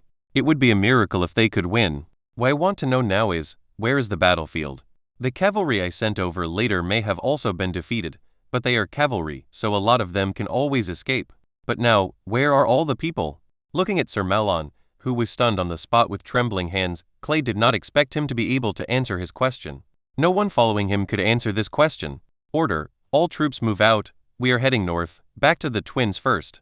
Yes, let's go back first. The twins cannot be lost. King Robert, what do you mean he? He knows nothing about commanding an army. If I don't save him, he will be completely surrounded and killed by Tywin in the huge graveyard at Harrenhal. By that time, the genius of the North will really collapse. Clay suddenly cursed, still not feeling satisfied, and continued to attack King Robb Stark, whom he should have great respect for. What a foolish commander, his head full of personal heroism.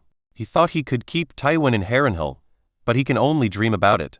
This idiot ruined such a good situation. The soldiers around looked at each other, not knowing why their young master suddenly lost his temper, but from what he heard, it seemed like he was scolding King Robert.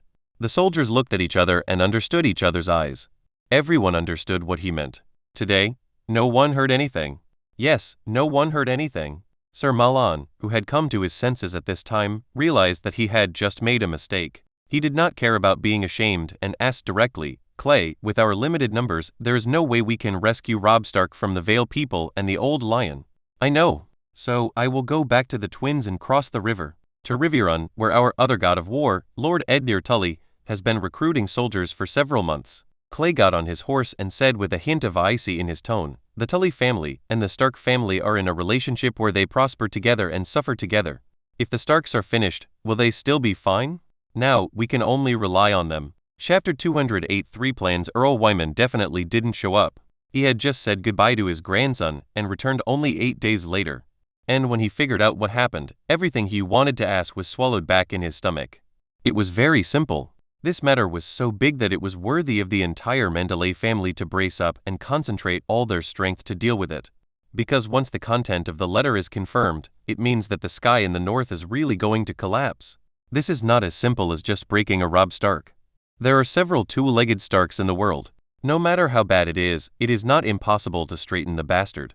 You must know that Robb Stark alone cannot organize such a large army, so those who went south with him were the leaders of the major families in the north. Basically, they are all famous nobles.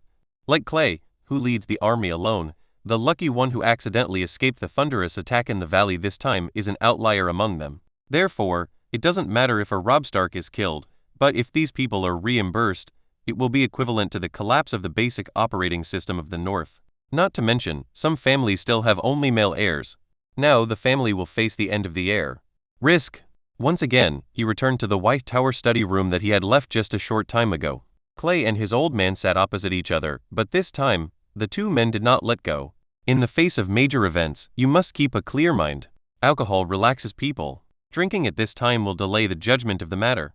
Grandpa, I have ordered the scout troops to go south and inquire about the situation as soon as possible. It is not good news that the direction of Twin River City knows nothing about such a big matter. The old man nodded. He understood what Clay meant. Either this matter was a complete scam or a farce, but this possibility was unlikely. The dead body was there. And if this thing is true and Twin River City doesn't know about it until now, then there is only one explanation. This is a complete defeat, even a battle of annihilation. Otherwise, if it is to fight and retreat, it is impossible that not a single soldier can escape. Well, we have to figure it out. If we take this step, it will be difficult to take it back. Whether it is offense or defense, we have to come up with the perfect strategy. After losing all the main force in the first battle, our Twin River City congested became the front line. Clay supported his chin with one hand and rubbed his forehead with the other hand as he felt a headache. He was not sad or fearful. His current mood, to be accurately described, should be annoyance after something was disturbed. He had been telling himself that the North could not collapse too quickly. The Manderly family still needed to rely on this big tree to continue to grow and accumulate strength in order to make it easier in subsequent wars. But now, with the sudden participation of the Vale, the Lannister miraculously abandoned King's Landing. It seemed that it had been planned long ago. He directly took over the Vale cavalry army and besieged Robb Stark's army in Harrenhal. Within, that is to say, at that time, I mentioned Edmure Tully's mind-numbing operation, and Robb Stark sent someone to say hello in advance. Otherwise, the unsuspecting Harrenhal would have been occupied long ago. Robb Stark's army didn't even have a place to stay. Actually, the valley has never been a problem for me. The natural danger of the Blood Gate will cease to exist after I can control Galisos. Therefore, I ignored these guys. Clay frankly admitted that he had indeed neglected the valley. The key is that in this conflict between the lion and the wolf, Littlefinger actually played a small role in it. Now, although Clay is not in the valley, he dares to conclude that all this is the handiwork of dear Lord Petter. It is very simple. Apart from him, do you expect Lysa Tully to have this ability? Through this, Craig can basically confirm that Arya Stark is 90% also staying in the Eyrie. Her role is actually the same as Sansa Stark. Although the Stark family is still prosperous at this point in time due to the hard work of Ed Stark and has not yet begun to reduce their numbers, they have a very critical problem. That is, adult males who can take trouble. Just 2 of them, one of them is an illegitimate child. So just like this, once Robb Stark has a problem, Jon Snow is trapped on the Great Wall because of the oath of the Night's Watch, and the few remaining wolves of the Stark family who have not yet grown teeth in a state of being at the mercy of others. Clay, please think clearly. If our army is really destroyed, what are your next steps? The old man actually feels very sorry for the more than 2,000 to 3,000 infantrymen his family has sent in. White Harbor has sent out 1,000, and Twin City has sent out 2,000. These are all his own strength. However, when Clay returned to White Harbor, he separated all the cavalry of his family from the cavalry group in the north. This also resulted in the precious cavalry not having trouble in the south like other unlucky ones. 2 ideas, but we have to make specific plans based on the situation reported from the south. Clay stretched out a finger, clicked on a rough map of the Riverlands, and said slowly, the first option is to go to Riverrun. The Tully family and at least 20,000 people from the Riverlands are there. Although I have some doubts about their combat capabilities, they can at least be used. However, there is a problem with this plan.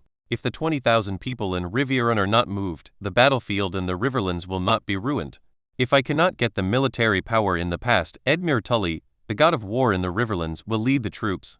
If so, then I would be inclined to defend Riverrun immediately. Earl Wyman frowned. He could tell that the words spoken by his grandson, the river god of war, were not a compliment. The old man didn't know much about the owner of the Riverland, so he asked Clay a little strangely, "Is Hoster Tully's son so bad? After all, he is an upright heir. No matter how bad he is, he can't be much worse, right?" Clay sighed helplessly and said rather speechlessly, "Grandpa, if you trust my judgment, that guy is a passionate battlefield idiot. He is suitable to be the leader of a charge, not a general who leads troops to fight and make decisions." "Okay, since you insist, what's your second plan?" "The second plan, which is based on the 20,000 people of the Tully family, is useless. It will be the same if you lose or defend Riverrun. Didn't you notice? Now, the Lannister army surrounds Robert Smith. Tucker, the two stupid deer are still in King's Landing, so where are the Valley cavalry who attacked Robb? This is a fatal matter. Although Robb Stark is an idiot, I agree with him on one point. He must not launch an attack further south from the King's Road. In this plain area, unless we know where the Vale cavalry is, we have to always worried about replicating what happened to Robb. So, the second step is to defend the line between Twin River City and Riverrun City. At the same time, send a message to Seaside City and other nearby castles, informing them to do their best to defend the city and slow down the enemy's march north. When Clay came back last time, he knew very well the current background of the Manderly family. As long as the fleet in Biting Bay is still there, then the Manderly family can continue to add troops to the Twin City, plus the original number of soldiers. It can be said that Clay is confident that he can mobilize 4,000 to 5,000 people to defend Twin River City without his vitality being severely damaged this time. Due to the terrain, it would be useless to bring 20,000 people, and they would have no choice but to gnaw at the city wall unless they crossed the river early and surrounded the Twin River City from two directions. The old man nodded. This was also his idea. At this juncture, the most important thing was to stay steady, stop wandering, and protect yourself. At this moment, Clay's voice sounded again. "Actually, Grandpa, I have one last plan. Do you want to hear it?" "Tisk, hurry up and don't tell me this here." Clay smiled, with a subtle smile on his face. He pointed to the right side of the map, in the direction of the Eerie City on the edge, and said softly, "If possible, I want to go to Dorne and burn the Eerie City to ashes when I come back. Kill the people who planned this incident without leaving any further trouble. However, this may put the people of the valley completely against us, and it will expose our trump card. I don't want to use this trick unless it is absolutely necessary. What Queen Visenya did back then cannot be used easily now. After all, I want to give Galisos and Daenerys' 3 little ones some more time to grow up. This battlefield will not end soon." Chapter 209. The best opportunity. The scouts who went south finally brought the news back, but it was not good news. 4 of the 10 scouts came back, and the rest died in the scout battle with the Valemen and Lannister during the journey south. Don't think that scouts are a good job. Under normal circumstances, their mortality rate is higher than that of the first. A row of soldiers is even taller. They failed to reach Harrenhal. In fact, they were driven back halfway through, but the scouts still succeeded in finding the battlefield where the heavy cavalry in the valley attacked the northern army. They did not have time to bury the bones of almost 20,000 people. After determining the basic situation of the battlefield, they immediately continued their mission. When they returned to Twin City, they told Clay everything they saw. The location of the battlefield is south of the town of Earl Haraway, almost close to Harrenhal. It seems that Robb Stark did not wait for the armies from the Riverlands to come and join him. He planned to directly lead the army to Harrenhal and place his troops on the edge of King's Landing. This tactic cannot be said to be wrong. If you don't consider the variable of Vale, it makes perfect sense. But the problem is exactly this. Vale stabbed Robb Stark hard when he was unprepared. There's no way to calculate how many people were killed on our side. There are corpses all over the ground, including ours and those of the valley people. It's really the faces of the scouts who reported back were filled with pain. Anyone who saw so many of his troops lying dead in the wilderness would feel uncomfortable. We saw the flags of various major families inside. In addition to ours in the north, we also found several broken eagle flags. We can be sure that they were the bastards from the Arryn Valley who attacked us. Clay nodded, and after asking some more details about the battlefield, he let them go down. Every time these scouts went on a mission, they were dancing on the tip of the knife, and they would lose their heads if they were not careful. They should also take a good rest. After all, they may not have much time to rest next time. Now it is confirmed that Arin Valley did participate in the war, and the contents of Robb Stark's letter are still credible. The old man touched his gray and curled beard, frowned and expressed his conclusion. Well, then, we can only prepare for Robb Stark to send us more than 10,000 people in a battle. Although I know this is unlikely, we must be lenient to the enemy. To be honest, Clay still doesn't believe that the cavalry in Arin Valley can be strong enough to eat up the northern army in one battle. If he is given another 20,000 people, they will not be able to do so. Although there was no intelligence from the south, Clay guessed that the Arin Valley cavalry group that disappeared after the battle might have continued to pursue the defeated northern army. They want to weaken the war potential of the north as much as possible so that the north can no longer interfere with the political changes in the south. Tisk, this balancing policy works very well and deserves to be taken seriously. Clay, I have an idea, why don't you listen to it? Grandpa, tell me. Well, you see, we still have 2,000 people stationed in Twin River City, and the new force from White Harbor can go south at any time. No matter how you look at it, we are a tough opponent, compared to the rest of the entire front. Clay followed the old man's fingers and looked at the location of the confrontation between the two sides and the location where the attack might occur. After thinking for a moment, he agreed with the old man's statement. Yes, I think as long as the people in the valley are in good minds, there is no need to mess with us. If they dare to attack us, we can definitely hold on with the help of Twin River City. The old man continued what Clay said. If the news spreads back to the north, the major families will probably risk their lives to squeeze out the last bit of their family wealth in order to save their heads.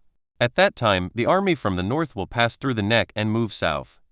As long as Edmure Tully is not stupid and leads the army from Riviera to block the Blood Gate, these eagle cubs will be in a dilemma. So I judge that they will not come to attack us. How many golden dragons are we worth here? The most important thing now is to find out how big the appetite of these valley people is. This sentence is actually the core of the problem. Littlefinger planned all of this, but Clay understands that he definitely does not want to completely kill the north, and he cannot do it. Now Roose Bolton and Meech Severn are trapped in the Eyrie. Not to mention the unlucky Earl Severn, let's talk about Roose Bolton. This guy plus Arya, who was arrested very early. Stark, does it look familiar? Isn't this just a fully organized Winterfell homecoming group?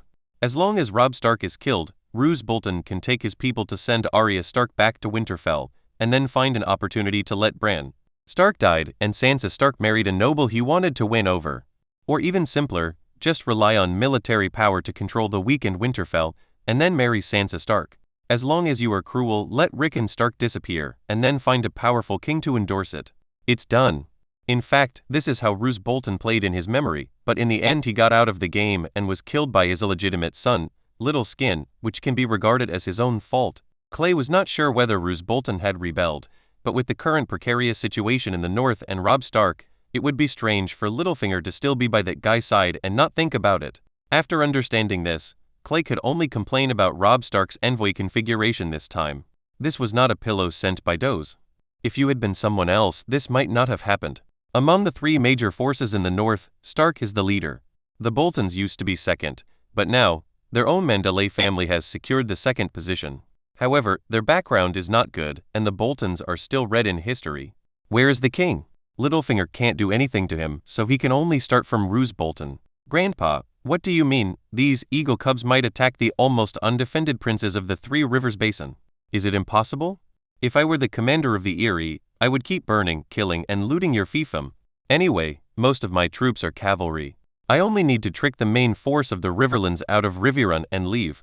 That turtle shell is full of holes that can be exploited. To be honest, Clay felt that his old man's analysis was correct. It was really possible for Littlefinger to do this. Edmure Tully did not have enough prestige, and his vassals would definitely become anxious if they saw that their lair was being taken away. At that time, Edmure Tully, who could not withstand the pressure, hurriedly sent out troops. After giving up, if Clay commanded the army in the valley, he only needed to send out elite troops to cut off the logistics of the Riverlands army, and then crush them with a thunder blow. Well, it is indeed very possible. In this case, we will first send the Raven to Edmure Tully and ask him to try not to move. His 20,000 men are squatting in Riverrun, and the cavalry in the valley will never be able to relax. If they are defeated by another battle, they will really be doomed. The two men stared at the map, feeling a little worried. In fact, Clay has already said the way to break the situation before. If you don't break the pot, go directly to Dorne, ride on the dragon, fly up to the eagle's nest and do the damn thing. Let you know what Manderly's wrath is. But it is the most pleasant method and the least cost-effective for the future. Clay does not want to use it unless it is absolutely necessary. Clay, I can ask you now, how do you plan to deal with the Stark family? Clay, who was frowning and thinking, was stopped by the old man's abrupt question. He raised his head and looked at his old man's somewhat troubled face, and he probably understood what was going on. Seeing that Clay didn't speak, Earl Wyman thought he didn't understand, so he said again, "Let me put it another way, do you really want to save Robb Stark? He is still in Harrenhal, the tomb where Blackhearted Harren is buried. At least the city wall is intact. According to my estimation, Tywin Lannister slipped out of King's Landing with the help of that city wall. He definitely didn't have any siege equipment. It wouldn't be easy to tear him down, so he can still be saved. Finally, I actually have another consideration. Robb Stark brought the North into the ditch in the first battle. I have to say this. All the nobles who followed Robb Stark have responsibility, but only to you, only to me, the Manderly family. There is no responsibility. He asked you to lead troops to the Great Wall. This has nothing to do with you." The old man looked into his grandson's eyes and said slowly, "If you want the North to kneel to you smoothly in the future, there is no better opportunity than now. It's your choice how to do it. You have the final say in your current family."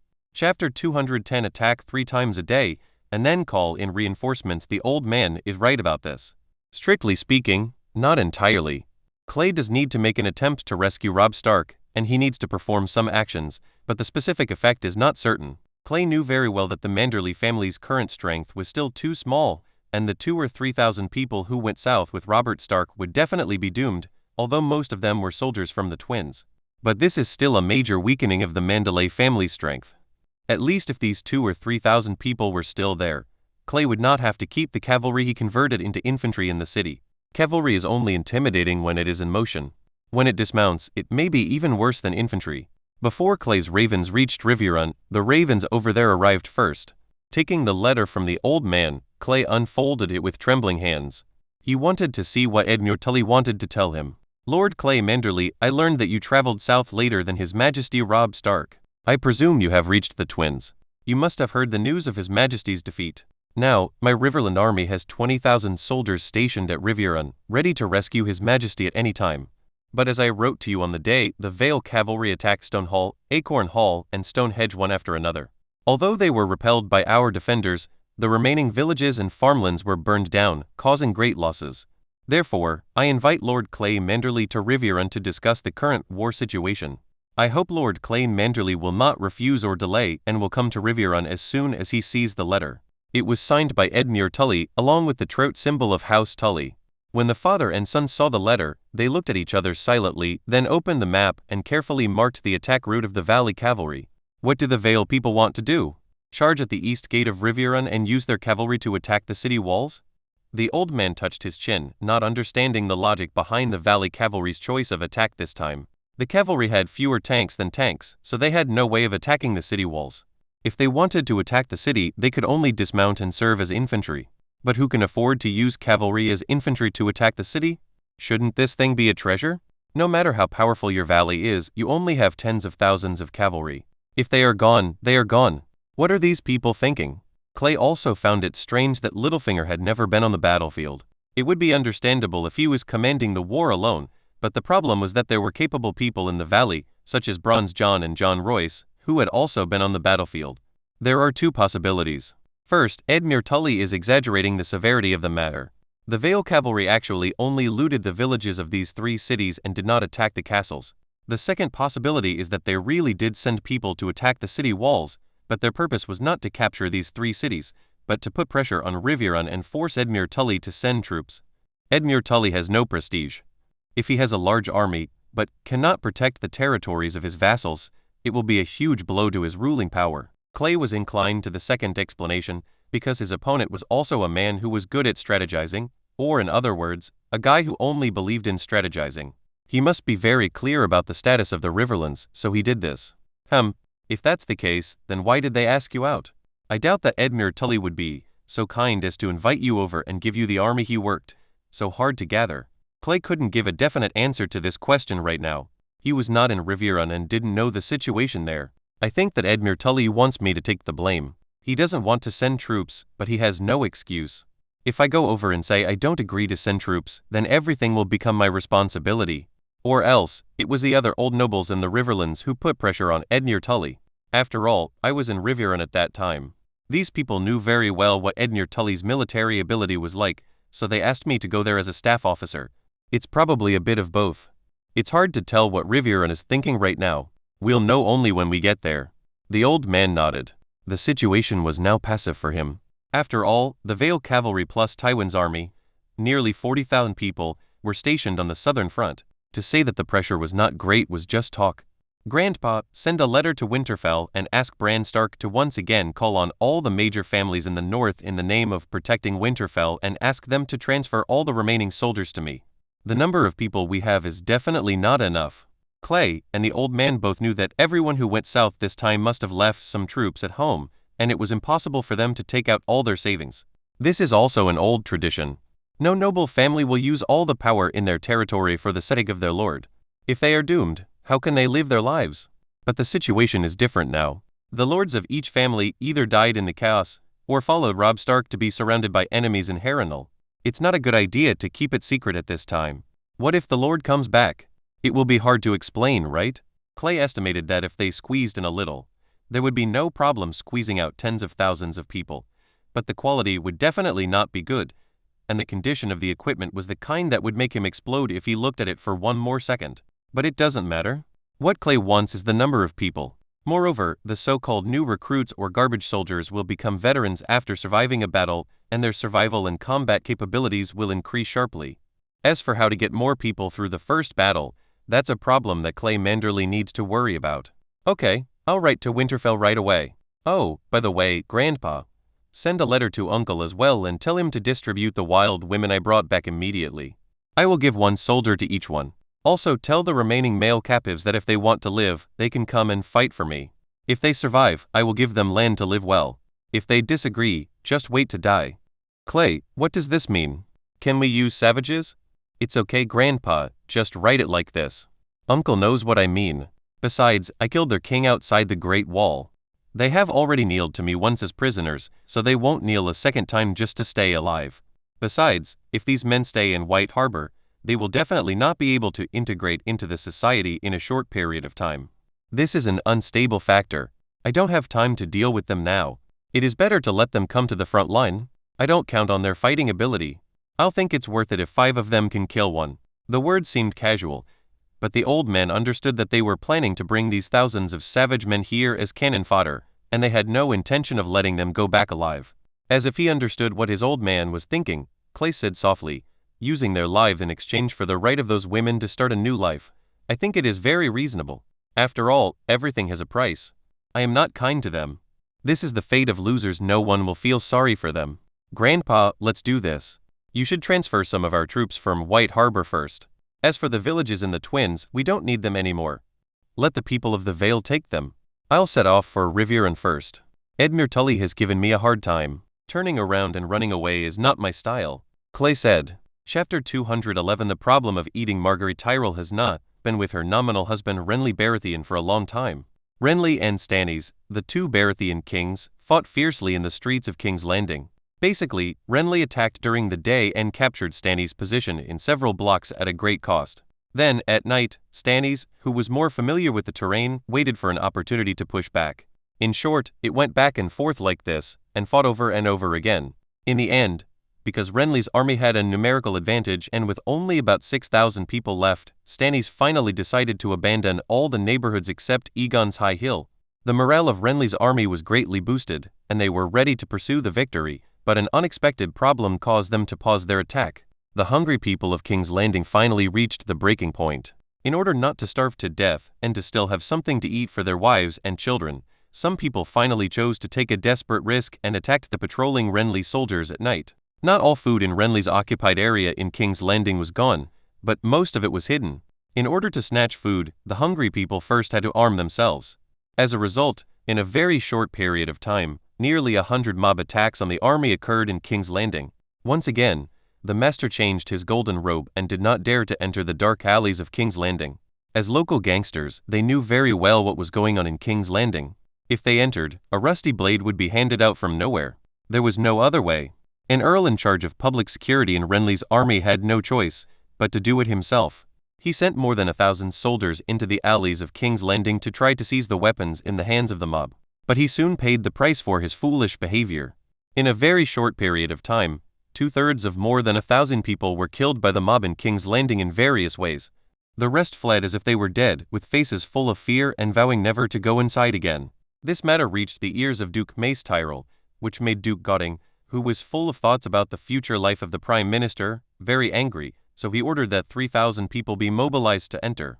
One thing to mention, the 3,000 people he mobilized were all the troops from the Reach, and this idiot actually mobilized the army himself without even saying hello to Renly Baratheon. Facing a violent army of 3,000 people, the mob in King's Landing immediately disappeared. The Tyrell army rushed in, and what they saw was shocking. Of all the soldiers who had disappeared during the first search, almost none had a complete body. Many of them had even been torn into pieces, both raw and cooked, into an unknown number of pieces. Some even had only one head left. As for where the body was, the soldiers looked at the fearful, numb, but hungry eyes around them, and a chill ran from their heels to the top of their heads. The soldiers suddenly realized that in the eyes of these people, they were probably not heroes maintaining order or justice, but prey. As a result, the morale of the Tyrell family collapsed, and the timid ones even peed on the spot. They might not be so scared if they went to the battlefield to fight. Faced with a group of similar people who always wanted to eat them, they ran away. Duke Mace Tyrell was furious, but there was nothing he could do about it. Only then did King Renly Baratheon, who was staying at St. Baelor's Cathedral, find out about it. At this point, everyone finally understood why Tywin Lannister dared to give up King's Landing so generously. Originally, they thought that Tywin Lannister deliberately gave it up and wanted them and Stannis to kill each other. But now it seems that Tywin Lannister knows very well that if King's Landing continues like this, he will definitely not be able to defend it. This is a mess thrown to them, but they happily accepted it. King's Landing has a population of hundreds of thousands, and their army brought some food. Coupled with the long supply line from the Reach to King's Landing, the food they could bring was very limited. This is not a time of peace. A lot of transportation capacity has been used elsewhere, and there is no way to feed the hundreds of thousands of people in King's Landing. The only way is to reach peace as soon as possible and restore the river's normal food supply to King's Landing. Previously, the Reach had chosen to side with Renly, so Joffrey, who was still in King's Landing, was naturally starved of food. Unexpectedly, he was tricked now. What a twist of fate. Stannis does not have this problem. He has a small army, and the connection between the Red Keep and the Mudgate has not been cut off. As long as his fleet is there, it can continue to send food to the Red Keep. There's no point in Renly grabbing that little food, as it won't be able to meet the huge food shortage in King's Landing. Everyone, now you need to turn your noble brains on and tell me how to solve the situation in front of you. It was another banquet, but this time, no one had the heart to taste the delicacies placed in front of them. Perhaps we can give them some of our food first and let them endure it for a while. When we take down the Red Fort, the food provided to them will return to normal. Mace Tyrell was wearing a noble robe embroidered with golden roses. He didn't look like he was on the battlefield at all, but more like he was in the garden of his high court. Well, what you want to share is not just a little food. Stannis has abandoned the entire mob in the city to us. They have been hungry for many days. How much food do you expect us to give them? Randall Tully did not give any face to Feng Jun, who was nicknamed Inflatable Fish, and pointed out very simply that this plan was whimsical and had no possibility of being implemented. Then I would like to ask Mr. Landau, if we don't distribute food to them, these people are so hungry that they eat people, have no honor and morals, and should go to the 7 levels of hell. What should we do? Knight of Flowers Loras Tyrell immediately retorted. In his opinion, it was completely unimportant whether Lord Randall was right or not. His retort against his father made him very unhappy. Duke Mace Tyrell glanced proudly at the somewhat mute Earl of Hornhill, with a cheerful smile on his face. Your Majesty, should we withdraw from King's Landing temporarily and leave this trouble to Stannis? The speaker came from the nobleman of the Stormlands, Count Bryce Cullen of Nightsun City. He was a young man in his early 20s, but at least his suggestions made sense. However, as soon as these words came out, they were immediately opposed by all the nobles in the River Bend. No, Your Majesty's army has not failed. Why should you retreat? Stannis has a fleet. What if he brings food to these mobs and arms them to deal with us? We broke into King's Landing and then retreated in embarrassment. How do others think of us? I yelled a lot, whether it made sense or not, in a loud voice and a low voice. In a word, there are no doors. On the other hand, The princes of the storm land on the side are all interested. They all know that withdrawing now is the best choice, and King's Landing can no longer stay. The mob has just begun, but they are already making trouble like this. By the time they are completely hungry, they will suffer heavy losses. There are hundreds of thousands of people in this city that smells of shit and urine. It's ridiculous. In fact, only they themselves understand the reason why the nobles of the Reach are firmly opposed. That is, they want to fight because they have everything they need if they win, but the soldiers under their command don't want to fight at all. If they withdraw, their military morale will be completely ruined. The Stormland nobles and the soldiers below all understood that this was their king, their master, and defeating him would definitely make their side popular and popular. But for the soldiers of the Reach, many of them had no idea who Renly Baratheon was before. They followed him to the end and worked hard to the end, but they could not get anything. No one harvested their own food, and their wives might have been stolen by others. It is really difficult to keep the morale of such an army high. There is no console. You can just call it up and enter a code. Chapter 212 Orders that cannot be written on paper. The banquet broke up unhappily because the situation was already a hot potato, and there was almost no way to break it. No one can forcefully attack another opponent with hundreds of thousands of guys who can use you as food at any time. This is no different from seeking death. Renly actually wanted to withdraw. After all, he was his brother. In order to kill his brother, he even ignored the lives of hundreds of thousands of civilians in King's Landing. Can he do such a thing? But as long as this matter is spread out with embarrassment, Renly Baratheon's reputation will be completely ruined, which will be extremely detrimental to his future rule. He is different from grass-headed kings like Aegon Targaryen and Robert. He did not come to power by force. His legitimacy came from inheriting Robert's power. But this means that he must be bound by various rules, such as a series of rules, and he needs to ensure his reputation. Because his force is not overwhelming, he must rely on these means to maintain it. However, all the nobles of the Reach under his command were against it. Renly could not fall out with them, so he could only walk away and end the banquet hastily. But he didn't expect that some people were determined to force him and Stannis to death, and they started making preparations as soon as he entered King's Landing. Renly lost a personal crest. It was of no use. It was just a piece of identification, and it could also be used to mobilize troops. But the entire Stormlands and Reach Land's army was in King's Landing, so it was useless for others to get it. This was what he thought at the beginning.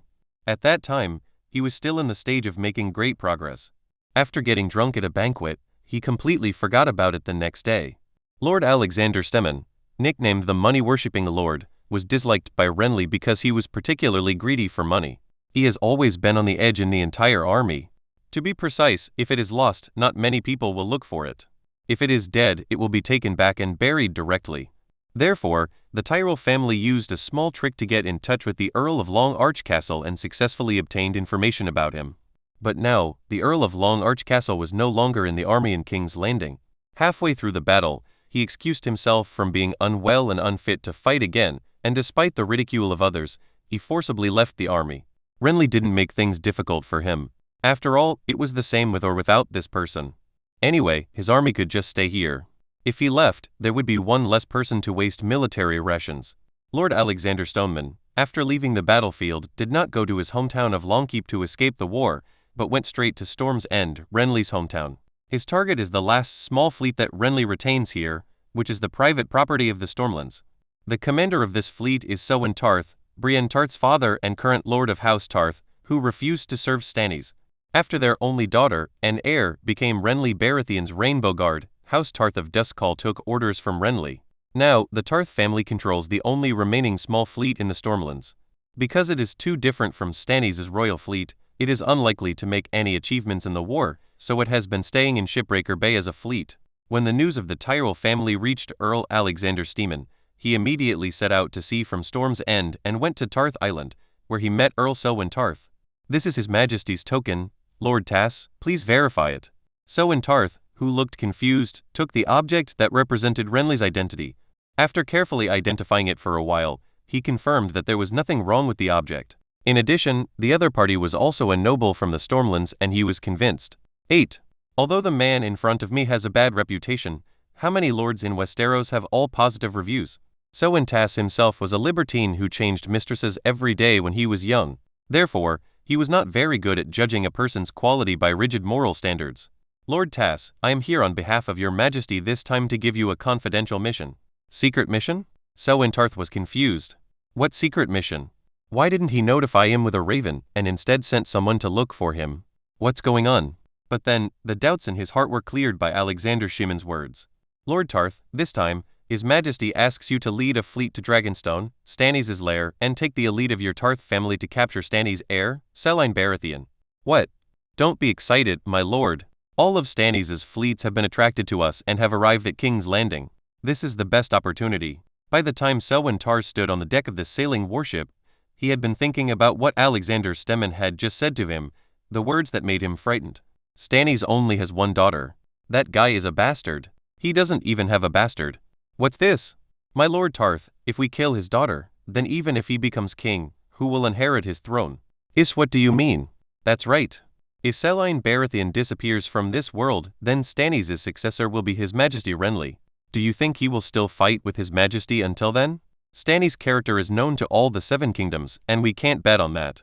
This is wrong. Stannis is like this, but what about his men? Would you be willing to follow a boss who is destined to have no future? Having said this, Selmy Tarth understood why Renly Baratheon would send such a person to look for him specifically. This is an absolutely shady matter and must not be left in writing. If you can't defeat him on a frontal battlefield, and you use such methods, the dazzling future king of the Seven Kingdoms, His Majesty Renly Baratheon, will never be able to bear such an infamy. And to ask him to do this, he asked Selwyn Tarth to be the bad guy. When he got the job done, Renly promised to stop the storm coming towards him. He did something superficial, such as giving a few words of reprimand and then removing Brienne Tarth, the heir to the Tarth family, from her post as Rainbow Guard and returning her to him. This played right into his hands. As for the reputation, it really doesn't matter to him. He is already 53 years old, and there is no telling how he will one day go to see the Seven Gods as soon as he kicks off his legs. By then, will no one want a daughter who has a Tass Island? No matter how ugly his daughter is, a large number of people will come to propose marriage. He knows very well the ways of the nobility. After much thought, Selwyn Tarth decided to take on this task, and he also had his own ideas. He was not prepared to directly kill Stannis' daughter Selene. Let her encounter the storm passively in Shipbreaker Bay on the way back and hit the rocks in silence. This is something that Earl Tars can still do. Everyone knows that storms at storm's end are unpredictable, the sea is rough and the waves are rough, and the seabed is covered with reefs. It is a very normal thing to hit a rock and capsize. I believe everyone can understand it, right? After 10 days of sailing, Earl Selwyn's fleet entered the waters of Blackwater Bay. Instead of using Renly's proper Crown Stag banner, they used Stannis' burning version of the Crown Stag banner. First, although Stannis' royal fleet is all in King's Landing, there is no guarantee that the remaining fleets of other families in Blackwater Bay will be here. Hanging this flag can save you a lot of unnecessary trouble. Secondly, this operation is a raid on Dragonstone Island. If they are judged as enemies before landing, once the gate to Dragonstone Island is closed, it will not be easy for them to defeat them. The Earl of Tarth brought with him the elite strength of the Tarth family. One less person would die, and Renly would not pay for this.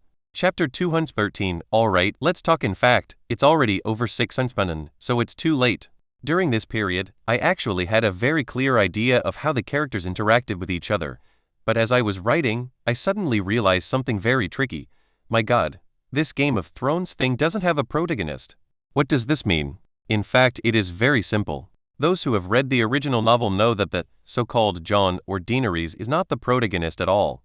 To a certain extent, the story of Game of Thrones can be regarded as pieced together from the perspective of each character.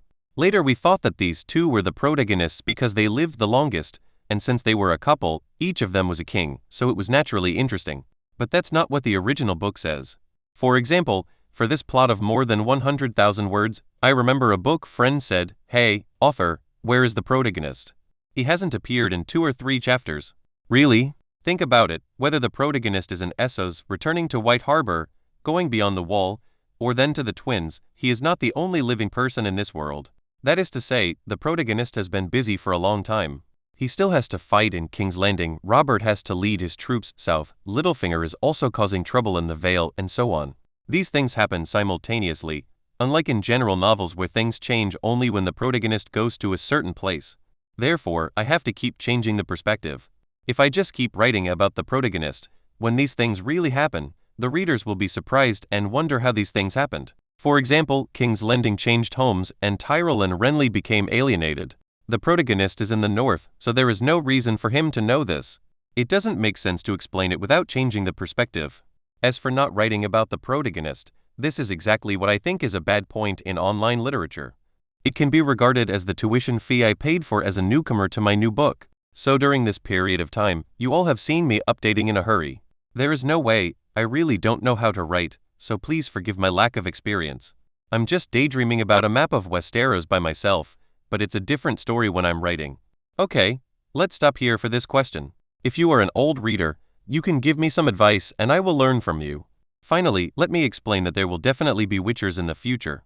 Now the battles are all large scale and the pace is fast. It is unlikely that we can immediately lower our heads to farm and build a witcher army. But in my plan, they will definitely exist.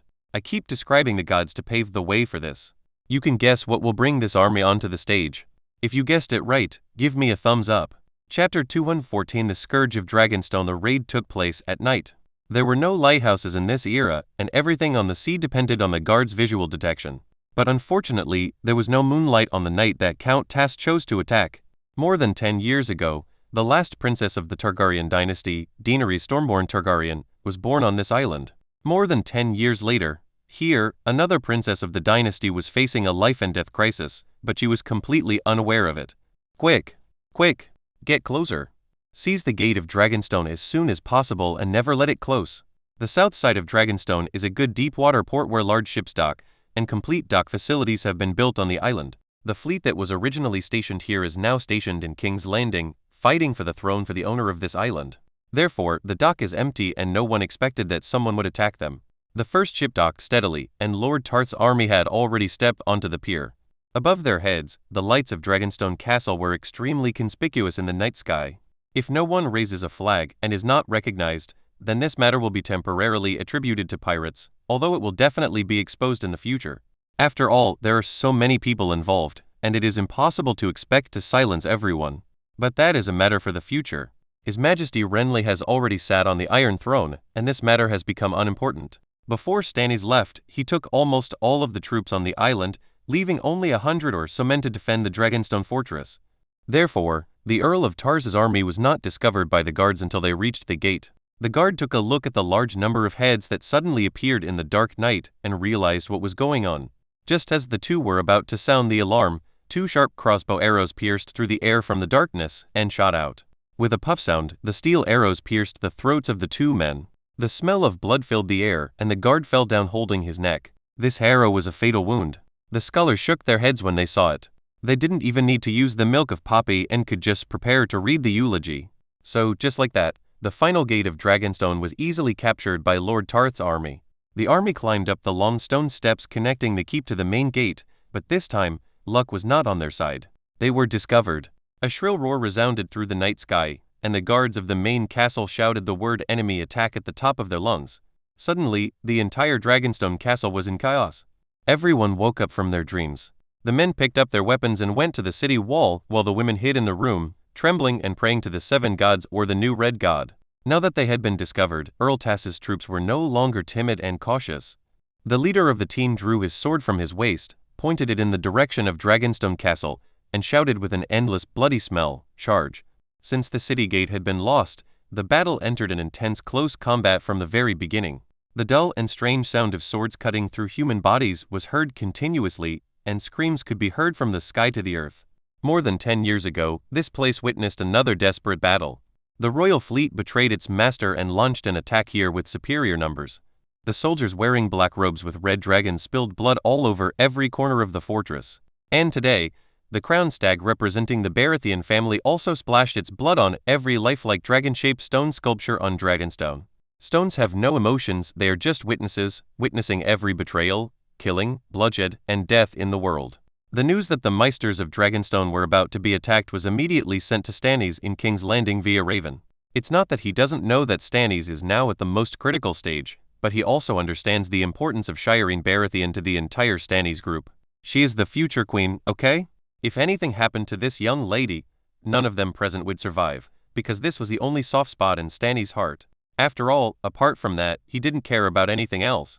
The guards of more than 100 people held out for a short while relying only on the tall walls of Dragonstone. After more than a dozen of them were hit by crossbowmen in Earl Tarth's army, they were forced to retreat into the castle to continue their resistance. As soon as they retreated, Lord Tarth's army immediately seized the inner city gate, and the following troops rushed into the castle and headed towards the stone drum tower in the center, which was the core of the entire Dragonstone Island. The battle first broke out in the hall. When the Targaryen family built Dragonstone, they designed it to look like a giant dragon lying on the ground, and the gate was the dragon's mouth.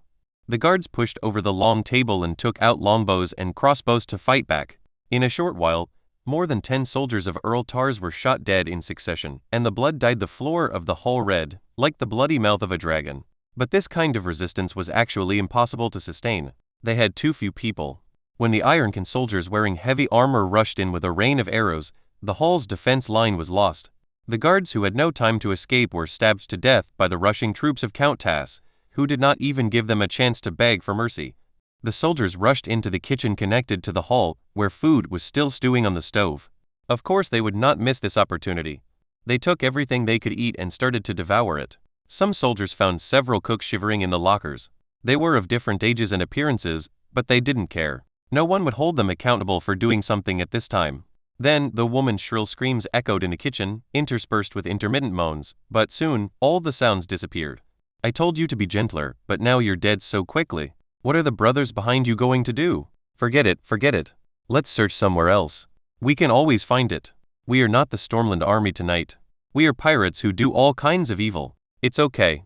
You're such a bastard, go away.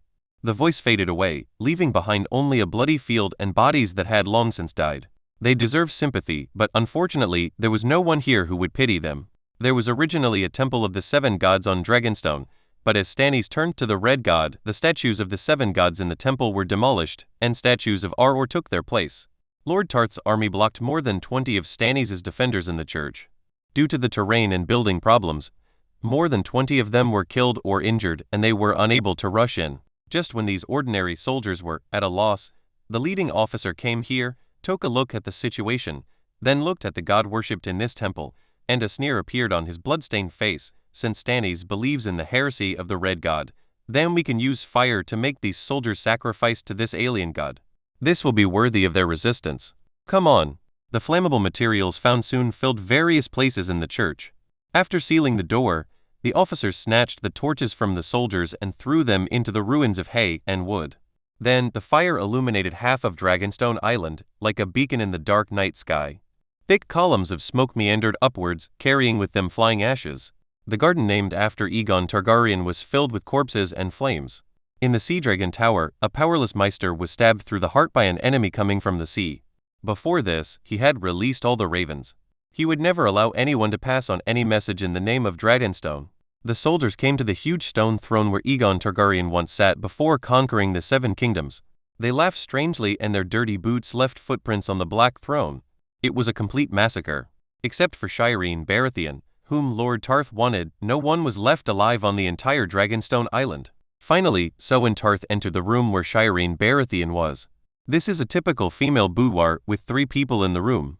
A shivering maid, a dignified woman in luxurious clothes, and a little girl whose left face and neck were covered with black skin. Selwyn, I didn't expect it to be you. Aren't you afraid of being punished for doing this? The speaker was Selais Florent, now Stannis' queen and mother of Shireen Baratheon. No, ma'am, I will not be punished, because I am the winner.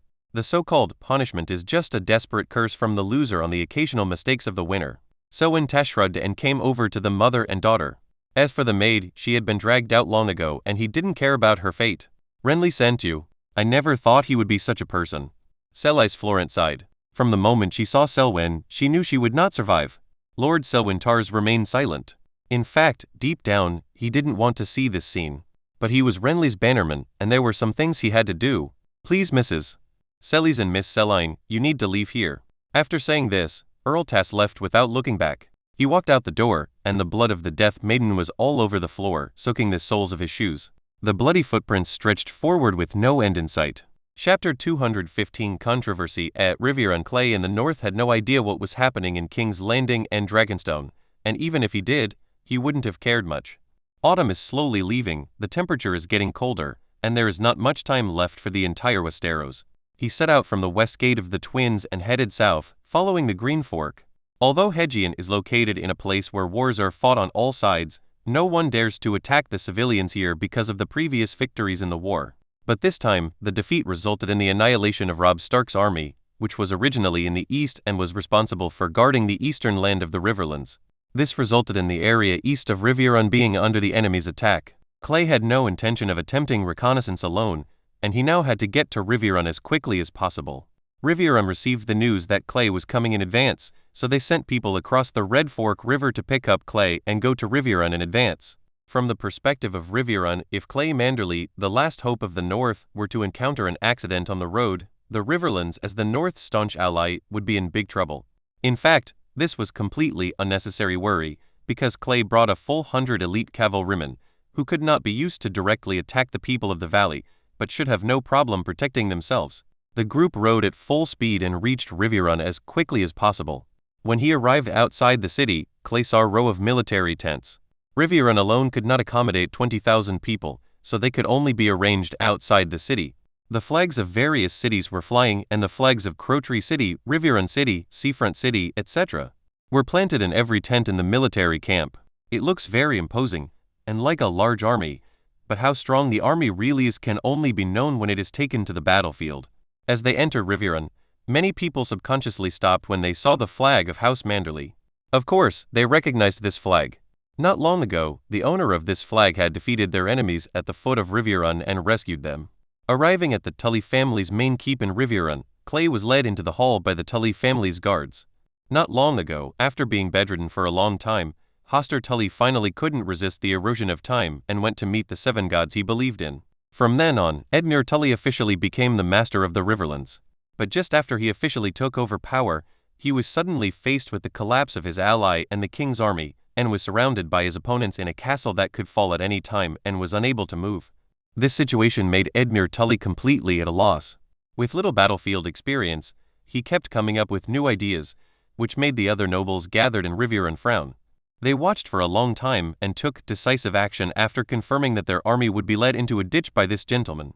These old nobles with great prestige in the Riverlands began to lobby Edmure Tully not to mobilize troops rashly, and at the same time put pressure on him to write a letter to Clay Manderly in the Twins.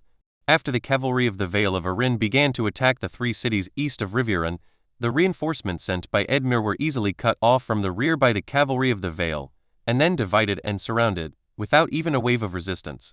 From that time on, Edmure Tully never sent reinforcements to the 3 besieged eastern cities again. The lords of those 3 cities in Riverrun were anxious every day, but there was nothing they could do. Since this is a state of war, they could of course just leave, but this would mean that they would be excluded from any subsequent actions by the entire Riverrun city, which would be a loss. When Clay entered the hall, he immediately saw the bearded Edmure Tully, wearing a heavy cloak and standing in front of a huge sand table with a frown on his face.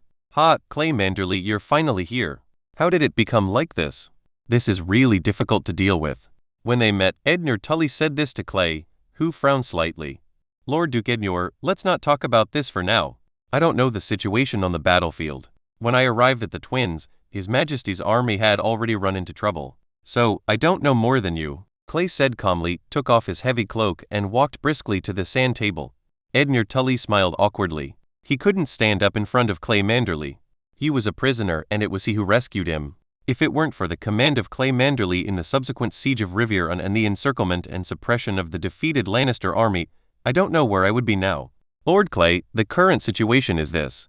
Our army is currently shrinking along the Riverrun route, and the Lannisters in the west are also locked in the Golden Tooth without any movement.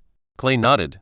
Ever since Jaime Lannister was sent back to the Westerly by his father, Lord Tywin, he had been very honest. Apart from taking a group of new soldiers to beat up the Ironborn who came ashore, he had done nothing. Seeing that Clay didn't say anything, the Earl of Crowtree City, who had just introduced Clay to him, continued. "Before you came, Lord Edmure sent an army of 2,000 men to rescue Stonehenge, Acorn Hall, and Stonehall, which were under attack. But it was clear that the people of the Vale were waiting for us nearby. Have you figured out how many people there are in the valley? I don't want to listen to what the soldiers tell you. It will affect everyone's judgment." Clay interjected. What he wanted to find out was whether the valley had left all 10,000 cavalry here or had some reserves. If all 10,000 people were here, then the cards would be clear, and the battle would be relatively easier to win. Probably. The soldiers who escaped back, and the ravens sent to us by the 3 cities all said that they encountered many enemies. If the entire army of the valley was not here, they would not be able to surround so many places. As the actual commander of the battlefield, The Earl of Crowtree City stroked his chin and gave his own judgment. Clay nodded and said calmly, 10,000 men are here, but they are not attacking Riverrun. They are using their cavalry as infantry. This is forcing us to leave the city and fight them. Clay pointed at the locations of the 3 cities, then pointed to Riverrun where he was, circled a small area in the middle with his finger, and whispered, if I remember correctly, this should be a continuous plain without any mountains, right? Yes, those are all good farms of my Tully family, and the population there is quite dense. Ednar Tully felt that he was marginalized again, which made him a little unhappy, so he took the opportunity to interject. Clay didn't have time to understand his thoughts. He patted the place and sneered, that's it. You see, they are all cavalry. Although they have dismounted and become infantry now, the horses must be nearby. If we attack rashly, they can mount their horses as quickly as possible. Clay rapped the plain twice with his index knuckle. What a great battlefield. There isn't even a forest or a mountain. If Riverrun sends out 20,000 men, they can just copy the tactics they used against King Robert and charge at night. Even if these 20,000 men can hold their ground, they will suffer heavy losses. Looking at the increasingly bad expressions of the Riverland nobles in the hall, Clay gave his final conclusion. The people of the valley don't even need to completely annihilate you. It is enough to cripple you and hurt you so that you can completely cut off the idea of coming east to rescue you. It would be meaningless for them to defeat you. Since they have chosen to cooperate with Tywin Lannister, their first goal is to go south, eat the winter directly after the 2 stags fight, and restore their throne in King's Landing. Clay pointed out the logic behind the strange fighting style of the Valley Cavalry, because if the idea of destroying a country was guiding them, then the Valley Cavalry should have come directly to the military camp under the city of Riverrun. So what we have to do now is to not send out troops rashly. As long as we are here, the Vale Cavalry will not dare to retreat, and Tywin Lannister must stay at Harrenhal to watch over His Majesty Robb. There are food reserves in Harrenhal. At most, he can fight Tywin Lannister. But if the outcome is decided in King's Landing, I wonder what he will do then.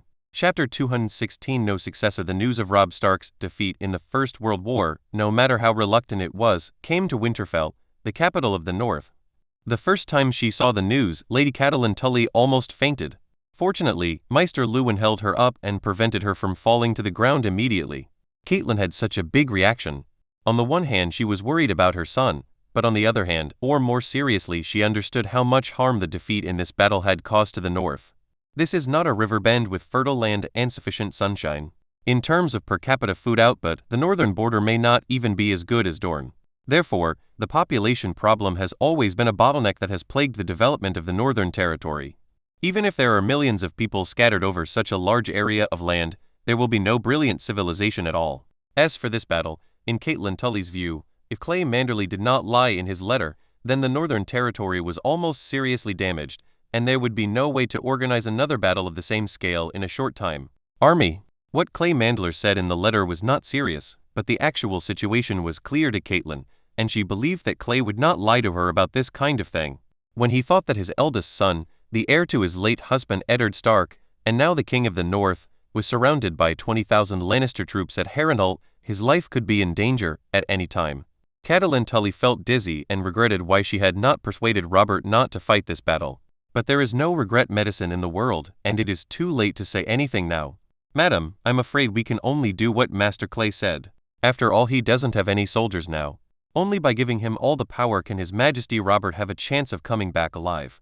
In the main castle of Winterfell, Maester Luwin said to Catelyn Tully, who was sitting in front of the fireplace and said nothing while holding the piece of paper.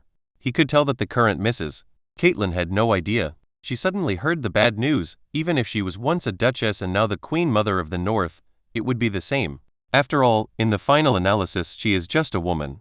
In the past, her husband protected her from wind and rain, and now her son has grown up and led the army alone. But now, all her pillars have collapsed, and this woman does not know what to do. Hearing Maester Luwin's voice, Catelyn Tully seemed to grasp some life-saving straw. She turned her head suddenly, her voice trembling and sobbing, and she asked, Master Luwin, if I summon all the power in the north and give it to Clay Manderly, can he do it? Looking at the panicked Catelyn Tully in front of him, Maester Luwin shook his head and sighed. I don't know, madam, I really don't know. Who can guarantee complete victory on the battlefield? But now, Master Clay is the best and only choice. Apart from him, I can't think of anyone else in the north who has the prestige to convince everyone to dare to go south to save people. After Maester Luwin finished speaking, he stood aside, quietly waiting for Catelyn Tully's decision. As for Bran Stark, the current nominal lord of the city, he has recently suffered from a strange disease and is always talking about gods. If he is nagging, he will not be able to perform his duties. The wood in the fireplace burned in the orange flames, making small and sharp crackling sounds.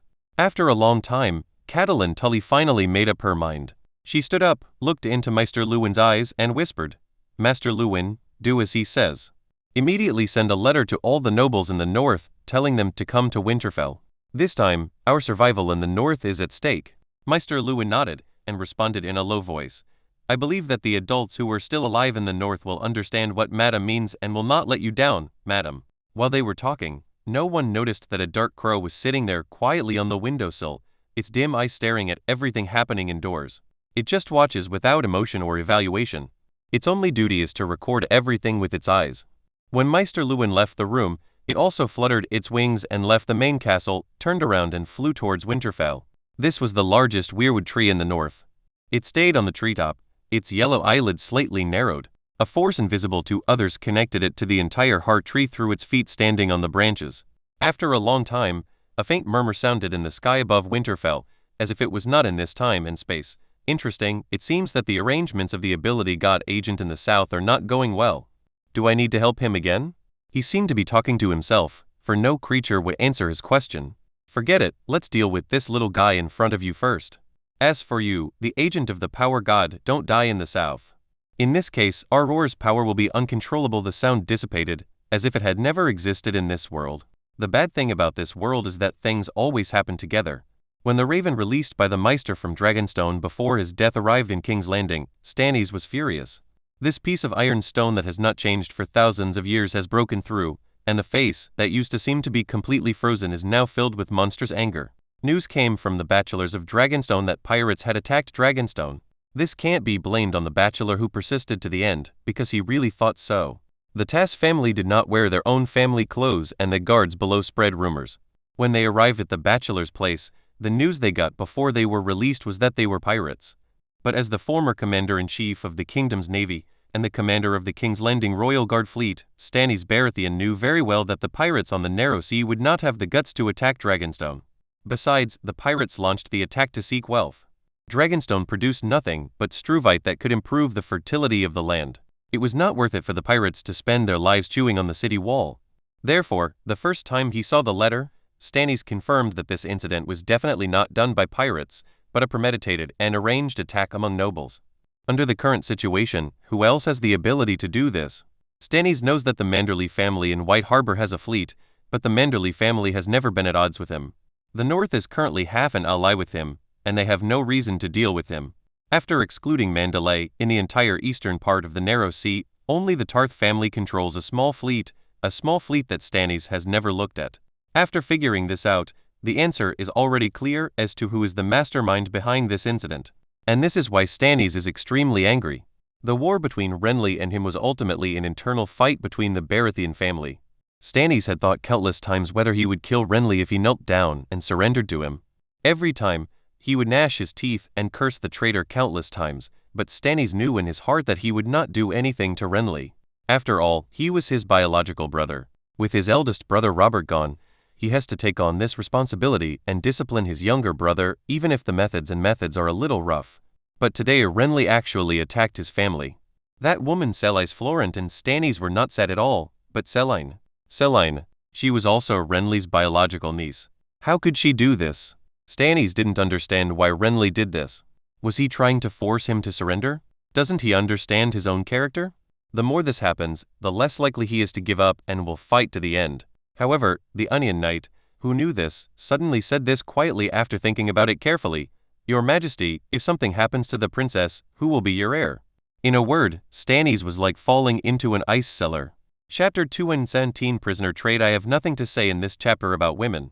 This is a helpless choice in war, but you can't blame me. Clay's request even arrived at White Harbor before the letter to Winterfell. Willis Manderly discussed with his brother who had just returned from training the fleet at sea and decided to push this matter forward immediately. When the two brothers learned that most of the northern army was wiped out in one battle, they immediately realized the seriousness of the matter. It just so happened that the prisoners were ready-made and had been relatively well behaved during this period. Of course, those who were not well behaved would have been killed by Clay and his two brothers long ago, so they would not be left here until now to cause trouble.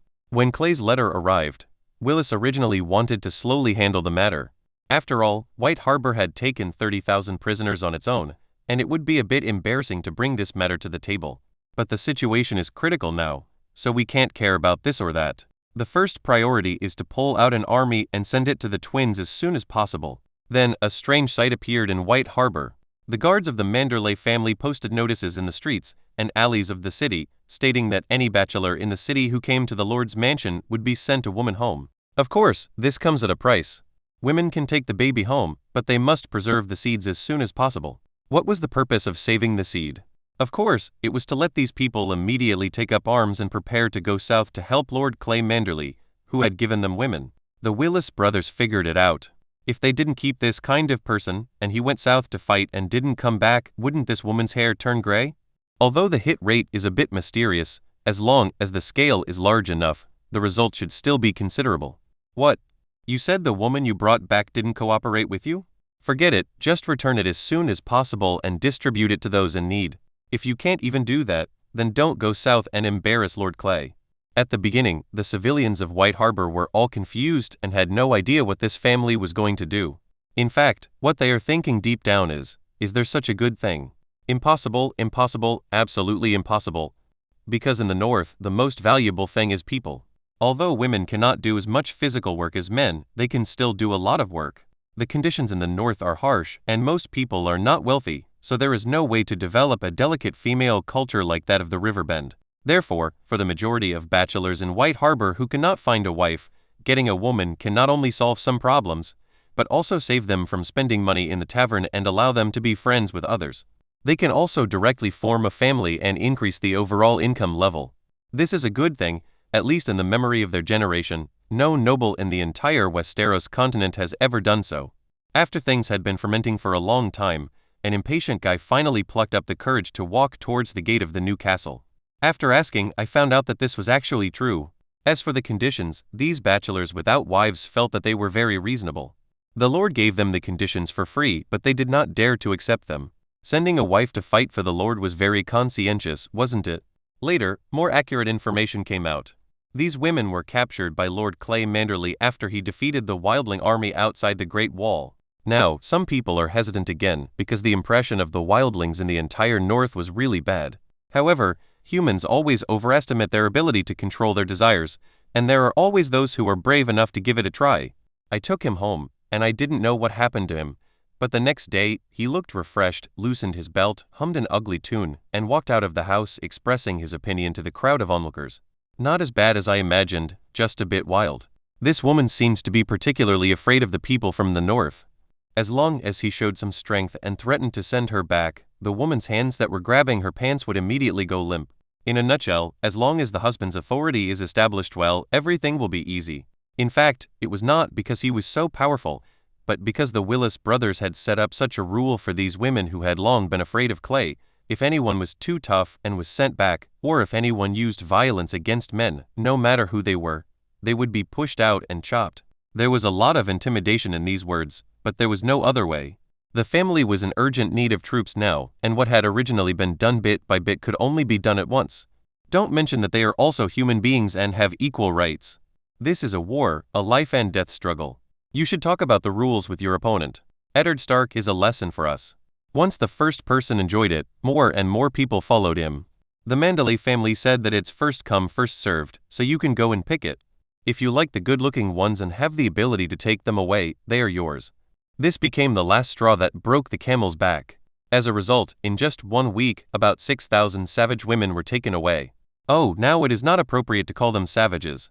As long as they live peacefully, have a child with the Northerners, and change their identity in the future, the Clays and the entire Manderly family will no longer treat them as aliens. Time will dilute everything, including the memory of blood and fire. Among these 6,000 people, most are young and beautiful. Of course, there are some who have different interests. Although the Willis brothers sigh, they don't care. As long as you come and report when the time comes, it will be fine. Half a month later, only a dozen of the more than 6,000 people sent out were returned. After confirming the reason, Willis did not tolerate those who were still arrogant and rebellious, and directly made them bleed. By the appointed day, more than 5,000 men had gradually gathered in the military camp outside White Harbor. Of course, this was not a lot considering the huge population of White Harbor, but it was probably the first time in Westeros that soldiers were being recruited in this way. As for the remaining hundreds who have not arrived, Willis directly sent people to look for them. There are not many people who left false addresses and disappeared. They are all hanging out in White Harbor. When the Manderly family has time, they will be caught one by one. The loss will outweigh the gain. Thus, in a very short period of time, the city of White Harbor, not counting the surrounding villages, had an army of 6,000 people.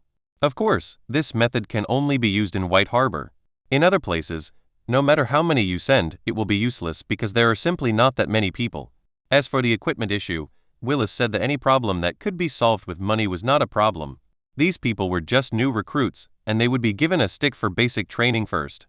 Willis had already cleared out the inventory of armor and the like in White Harbor.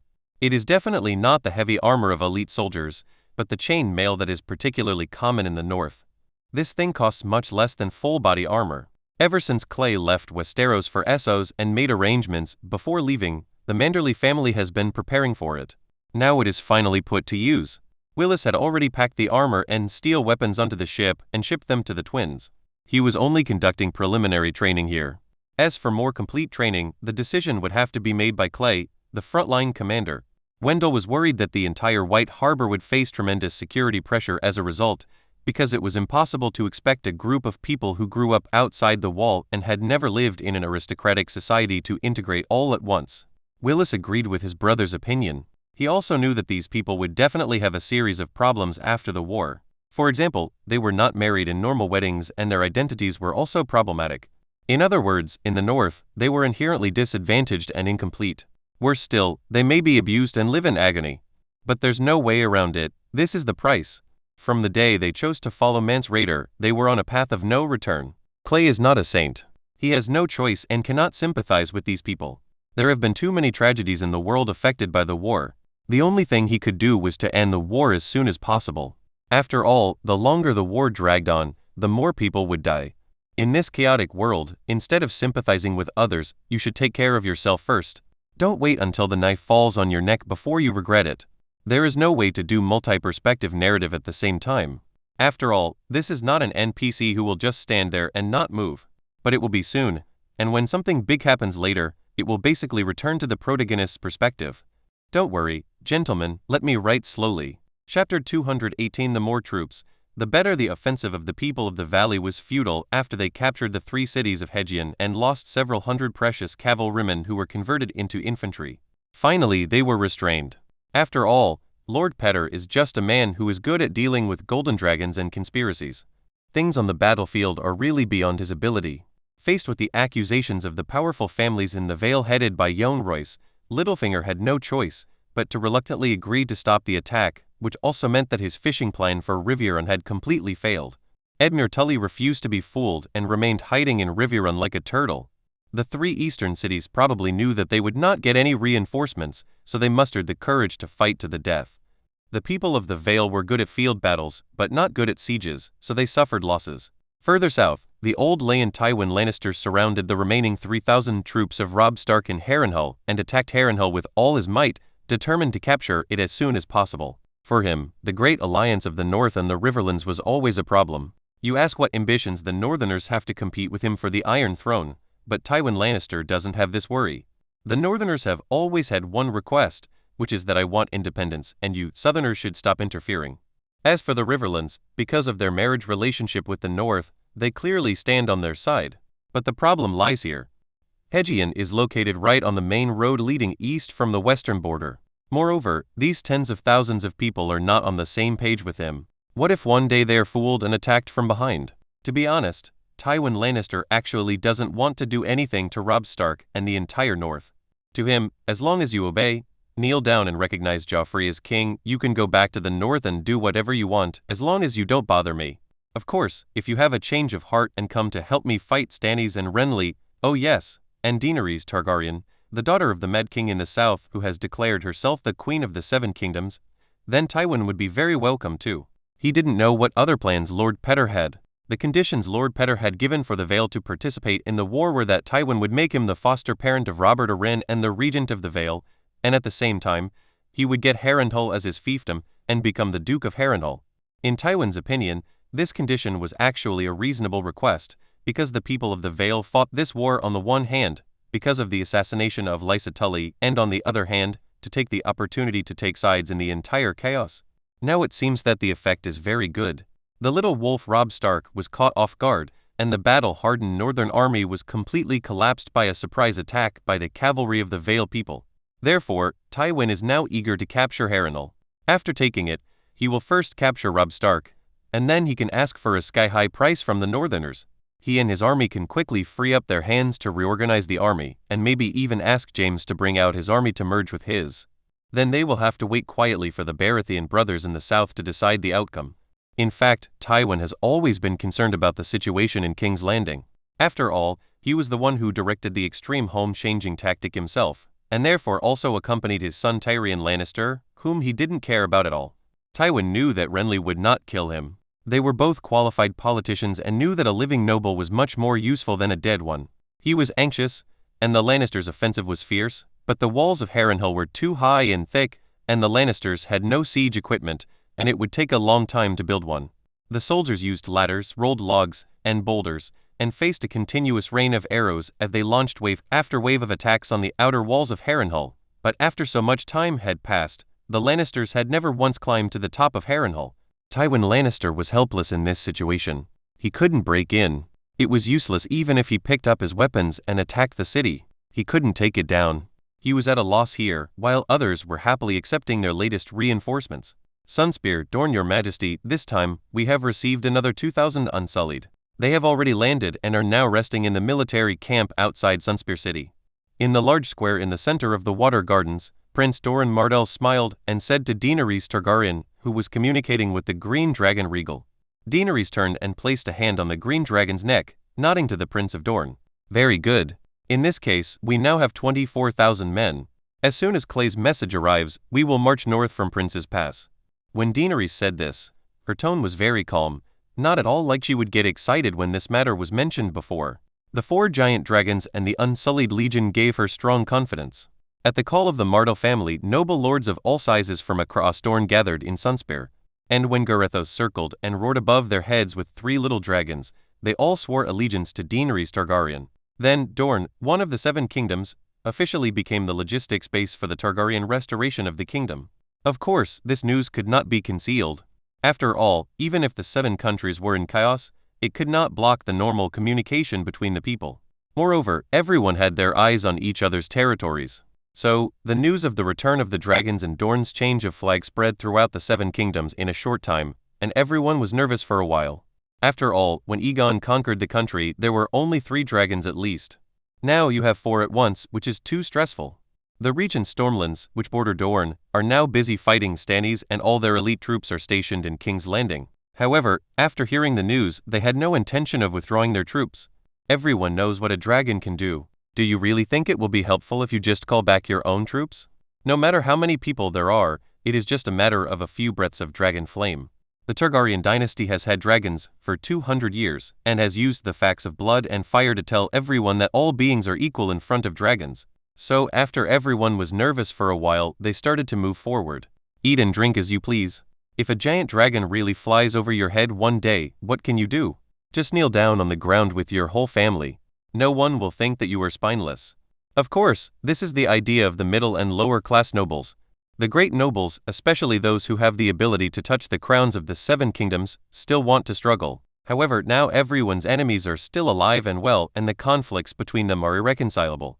Besides, everyone had been waiting for a long time, but Dorne didn't do anything bad like sending a letter to the 7 kingdoms saying that your Targaryen dynasty pronounced Baba is back. Over time, everyone got used to it and began to focus all their energy on the opponents in front of them, selectively blinding themselves and not reading any news from Dorne. If this had happened in the past, everyone would have been good brothers in rebellion. Now that the Mad King's daughter is back, even though everyone dislikes each other, at least they can still fight together under Robert's leadership. But Robert died, the 7 kingdoms were broken, and everyone fought hard for the throne. Many nobles from various families also died on the battlefield, and they were all fighting to the death against their enemies. Now, do you still expect us to stand together again, holding hands, raising glasses, and forgetting our past grudges with a smile? Dream on. Several months have passed since the Clays went north, and Astapor has become much more docile under the governance of Oberyn Martell. Up to now, he has transported 2,000 unsullied troops to the direction of Sunspear City, and Daenerys has more than 6,000 troops under her direct control. Oberyn had never felt so close to avenging his sister Elijah, and every day passed without slacking off, with fewer women and less wine, not at all like the Red Viper of the past. At present, in addition to continuing to train the Unsullied, he has also set his sights on several large and prestigious mercenary groups in Essos. Anyway, they were all fleecing the Iron Bank, and his job was to spend the money and then bring back an army that could fight. The training of the Unsullied is not something that can be done overnight. Since it is ready-made, why not give it a try? So, after obtaining Daenerys' consent, the Prince of Dorne began to contact large military groups, such as the Golden Company, but encountered unexpected resistance. He searched for a long time and finally found that the resistance came from Pentos, or to be more precise, from a governor of Pentos named Illyrio. This governor seemed to regard the Golden Group as his own and would never allow anyone to take advantage of them. Moreover, it seems that this governor has some relationship with Targaryen. Chapter 219 The Strong Prince. The composition of the Golden Group is very complex, or in other words, this legion has been different from other mercenary groups in the free trade cities from the very beginning. The first leader was Aegar Rivers, known as Cold Iron. He was the legalized illegitimate son of Mean King Aegon Roman IV. In other words, in a sense, he had a claim to the Iron Throne at that time. Unfortunately, the throne was not destined to be his. In the Blackfire rebellion led by Demon Blackfire, he stood on the wrong side and chose to support the guy who used the red background with a black dragon flag. The outcome of defeat was already doomed. After the failure of the Blackfire rebellion, he fled to Essos with Blackfire's descendants. Later, in order to maintain the status of the Blackfire family, he built the Golden Group through his own efforts with exiled nobles and knights as the framework. Although so many years have passed, the Golden Group has always had a strange sense of mission. They want to go home. They are not from Essos. Their home is in Westeros across the sea. In the past, when the Beggar King Viserys was still alive, he had talked to them, but at that time Viserys had no soldiers or generals, and he was not very capable himself. He showed his cowardice at the banquet and was laughed at by these people. Thus, the plan to entronize Viserys Targaryen and lead the Golden Group back home came to nothing. Of course, Illyrio, the governor of Pentos, is indispensable in this regard. Later, a crown of molten gold was poured on Viserys' head. The last male bloodline of Targaryen disappeared, and the Golden Company gave up the idea. They didn't think a girl could do anything. Until now, they heard that Daenerys had captured Astapor without bloodshed and stabilized her rule there, and seemed to have gained the support of the Dornishmen in Westeros. Some members of the Golden Company who adhered to their identity as Westeros people began to think about contacting Daenerys. They did not want their families to gradually disappear in the process of inheritance from generation to generation and gradually forget their past. But the current captain, Harry Strickland, has different ideas. Like his predecessor, Miss Toyne, he actually does not quite identify with his Westeros ancestors. Very early on, Illyrio, the governor of Pentos, contacted him and promised to bring his Golden Company back to Westeros. In exchange, Illyrio would give them a true king, a young boy named Aegon Targaryen, who was said to be the son of Rhaegar Targaryen, who was replaced by Varys and escaped. Deep down, Harry Strickland actually prefers governor of Pentos and the little king Aegon he created, because he feels that these people have more prospects and his own position will be more important. If I take the initiative to contact Daenerys, not to mention that she also knows about what happened in the past, it is hard to know what Daenerys will think of us. Moreover, Daenerys is no longer the same person she used to be. She has the Unsullied guards by her side, 4 dragons circling in the sky, and the full support of Dorne. It can be said that she has already become powerful and does not necessarily need herself. It's different here for Governor Illyrio. Although the Governor Guard of Pentos belongs to him, they also belong to Pentos. In fact, his command power over this army is very limited. If these 10,000 men of mine go there, they will become an important team for Aegon Targaryen to start his career. If they win the war in the future, maybe he can even become the Prime Minister or the Commander-in-Chief. Illyrio promised him that he would do his best to facilitate a marriage between Aegon Targaryen and Daenerys, but he needed to pay attention to a man who claimed to be from the House of Bellarys. One of Daenerys' 4 dragons might belong to this man. Harry Strickland didn't care about that. This was Illyrio's concern. He only needed to see the results. After evaluation, he believed that it would be better for his future if he sided with Aegon Targaryen. Although this was obviously a risky decision, Harry Strickland loved gambling and believed that he could gamble his luck and have a bright future. He felt that, after all, he was the commander of a large military corps with 10,000 soldiers in charge, and he was being sold out anyway, so why not sell himself for a good price? So, when Oberyn Martell contacted him, he did not refuse, but vaguely mentioned the existence of Illyrio. Anyway, it's a seller's market, so it depends on the fight between these two buyers. Whoever wins will be the winner. Anyway, as long as they pay the money, they can go back to Westeros and maybe even get a large fiefdom, and live the corrupt life of a noble lord from then on. As the representative of Clay and Daenerys' forces in Essos, Oberyn Martell naturally knew who Illyrio was. However, he was not afraid of the governor of Pentos. He has endured for so many years in order to avenge his sister Alia. Seeing the Lannisters showing off their power in King's Landing, the anger in his heart grew day by day. Now he finally sees hope, but anyone standing in his way is an enemy. So a messenger went directly to Pentos, and brought the words of the Dornish prince. Tell Illyrio of Pentos that he has touched something I have set my eyes on. If he wants it, he can come to Astapor. If he dares to take it, it will be considered as a declaration of war against the Targaryens and the Martells. Whether your Aegon Targaryen is the descendant of Rhaegar is still debatable. To be clear, his identity needs the approval of a real dragon. If you have the ability, let him ride a dragon over my head first. As for little Aegon, Clay and Daenerys had discussed this issue a long time ago. For those who were interested in exploring this matter, the existence of little Aegon could not be concealed at all. Daenerys was naturally wary of little Aegon, because she was well aware of the power her bloodline claimed for the entire Westeros, and it was impossible for her to easily acknowledge this nephew who suddenly appeared. Although Clay knew the boy's true identity, he couldn't tell it directly. However, he knew very well that little Aegon did not have the blood of the dragon. The easiest way was to pull him over to see if the dragon would recognize him. But at that point, if the identification fails, then the relationship will really be torn apart. Clay is not afraid of confronting this guy, it's just not appropriate. Food must be eaten bite by bite, and enemies must be dealt with one by one. So, the result of his discussion with Daenerys was to drag it out first, so as to strike a blow without completely angering the other party. After all, Governor Illyrio has been planning for so many years, and no one knows how many things he has arranged both overtly and covertly. Clay would rather put all his chips on the table and let young Aegon bring his troops back to Westeros.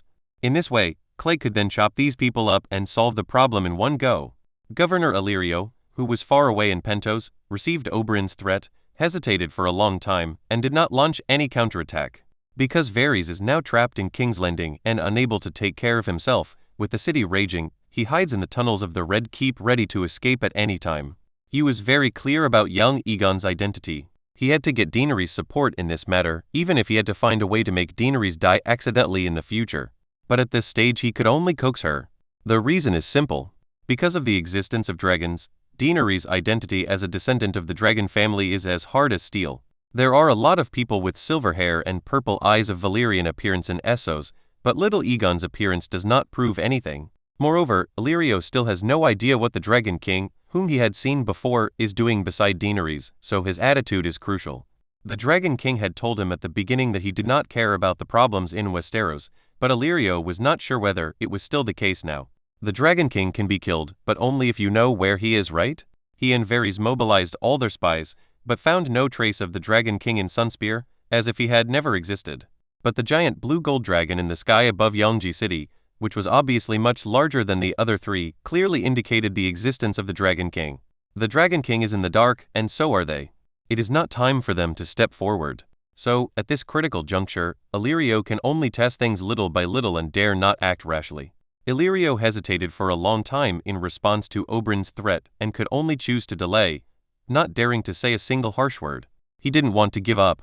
After all, this was the team that Zhao Yijing had built. How could he take back the throne without an army? Reply to Prince Dorne and tell him that I will go to Astapor in person to discuss this matter with him, and ask him not to worry. In the governor's palace in Pentos, Governor Illyrio said helplessly to Oberyn's envoy. Chapter 220. Longing for the sky. After Oberyn sent an envoy to Illyrio, he immediately passed the news to Sunspear City as quickly as possible. He was the one who caused this incident, but now it was no longer something he could decide on. Because this matter involves another possible Targaryen member, and from the perspective of succession law, if young Aegon's identity is confirmed, he will be higher than Daenerys. Oberyn didn't know that Clay and Daenerys had already reached a consensus, so in his opinion, this matter could only be handled by Daenerys, a Targaryen. After all, this was an internal affair of the Targaryen family. When the news reached Sunspear, Daenerys and Prince Martell immediately held discussions. The little queen is in a very good mood in Dorne now. She has gotten enough of being a queen. Anyone who sees her has to call her Your Majesty. Every time she sees a dragon flying across the sky, the shocked and envious expressions on the faces of the nobles make Daenerys extremely comfortable. Many nobles have privately inquired about Daenerys' future husband. In their opinion, whoever can become the queen's husband will be directly given the title of the kingdom, which means that the 7 kingdoms will be gained in vain. But after asking questions layer by layer, when it came to Prince Daelang, he always smiled and never gave a direct answer. He just told the nobles who came to stop him very sincerely, "Be quiet, this is not something you can think of. Don't meddle in His Majesty's affairs. If this gets out and you offend someone you shouldn't, Doran Martell, won't be able to protect you." Gradually, these nobles smelled something. Her Majesty the Queen probably already had a husband, and this husband was a person that even Prince Doran Martell couldn't afford to offend. This aroused the curiosity of the Dornish nobles, because they really couldn't think of who else could be the Queen's husband. Later, a rumor spread throughout Sunspear. The husband of Her Majesty Queen Daenerys is the owner of the largest dragon. The news was well-founded and the evidence seemed sufficient, because after observing for a period of time, everyone found that the blue gold dragon was not too close to Daenerys. The ones who were really close to Daenerys are the 3 smaller dragons, which seem to have been hatched together. The more careful nobles discovered that Daenerys, the person involved, had never denied the spread of this message in person. Later, news came from the court of Sunspear. According to a Sunspear maid who did not want to reveal her name, when Queen Daenerys came to Dorne, there were indeed 2 people on the back of the dragon. At this point, everyone understood, but they were also confused. How could there be a second dragon rider in the world? Wasn't it said that His Majesty's brother Viserys was already dead? But no one dared to ask about such things, and no one knew what Dorne, who had gathered an army of 24,000, was waiting for. The Dornish have always been a place with a sparse population but tough folk customs. In this respect, they are very similar to the North. Their regular mobilization capacity is less than 20,000 people. There is no way around it because the basic population is too small. But this time, the Queen of House Targaryen brought them 6,000 unsullied and 4 soaring dragons. With such a strong military force, several lords on the border had been eager to get their hands on it, as they had been coveting the fertile fields in the river bay across the river for a long time. When the Iron Throne was strong, they still had to show their teeth to these neighbors who were separated by a mountain. Not to mention now that the Iron Throne's authority has been completely lost, they know that the king is staying in Sunspear. But Daenerys and Prince Doran rejected the lords' proposals, and their unanimous answer was that they were waiting for news from the north. As for what the specific news was, they could not elaborate because no one knew about it except the 2 of them. "Your Majesty, Drogon is old enough to ride. You are a Targaryen after all. The situation in the north is complicated for His Majesty Clay, so you must ride your dragon as soon as possible." In the Water Gardens, Prince Doran was in the courtyard, looking at the black dragon that had just finished eating and flew over his head leisurely, and spoke to Daenerys, who was sitting opposite him. Daenerys was also looking at Drogon. As the fastest of her 3 children, Drogon was now 2/3 the size of Garethos when Clay found her. As a woman, she weighs less than a man, so it is more than enough for Clay to ride on Garethos. Now Daenerys has decided to give it a try. The fact that Targaryens don't ride dragons always leads to groundless speculation. Although Daenerys is close enough to dragons, this does not fully explain the problem. Daenerys arrived at the large square in the courtyard, where she had just signaled Drogon to stop. The Targaryen family, which originated from the freehold of Valyria, originally had a complete set of methods for hatching, raising, and training dragons, but with the disappearance of the dragons and the eventual overthrow of the dynasty, all these things were lost. So now Daenerys can only figure out how to ride a dragon little by little. This is different from Clay, who used magic to establish a 2-way mental connection with Garethos directly, but Daenerys can't do it. Now that the Kree people are not here, she is not a delicate princess raised in a secluded place, and has to rely on others for everything. She can only rely on herself for her own dragon. Drogon's dark body was lying on the pale yellow tiles. The light in Dorne was very good and the floor was warm, which made the dragon who liked warmth very comfortable. In addition, it had just eaten, so it was a little drowsy. Seeing his mother walking towards him, Drogon became a little gentler for once. He turned his huge head and wanted to get closer to his mother. He had been bullied by Galissas recently and wanted to complain like a child. But he didn't expect that his mother, who was dressed in a white robe, hesitated beside him for a long time, then stepped on his hind legs and suddenly flipped over on top of him. Drogon was confused. It subconsciously tried to shake off the foreign object on its body, but at least it was not stupid enough to know that this was its mother. The dragon's back was very hot, but Daenerys didn't feel it too strongly. She just felt that Drogon's back was much rougher than Garethos's. Drogon's sleepiness disappeared completely, and he gradually understood what his mother was going to do.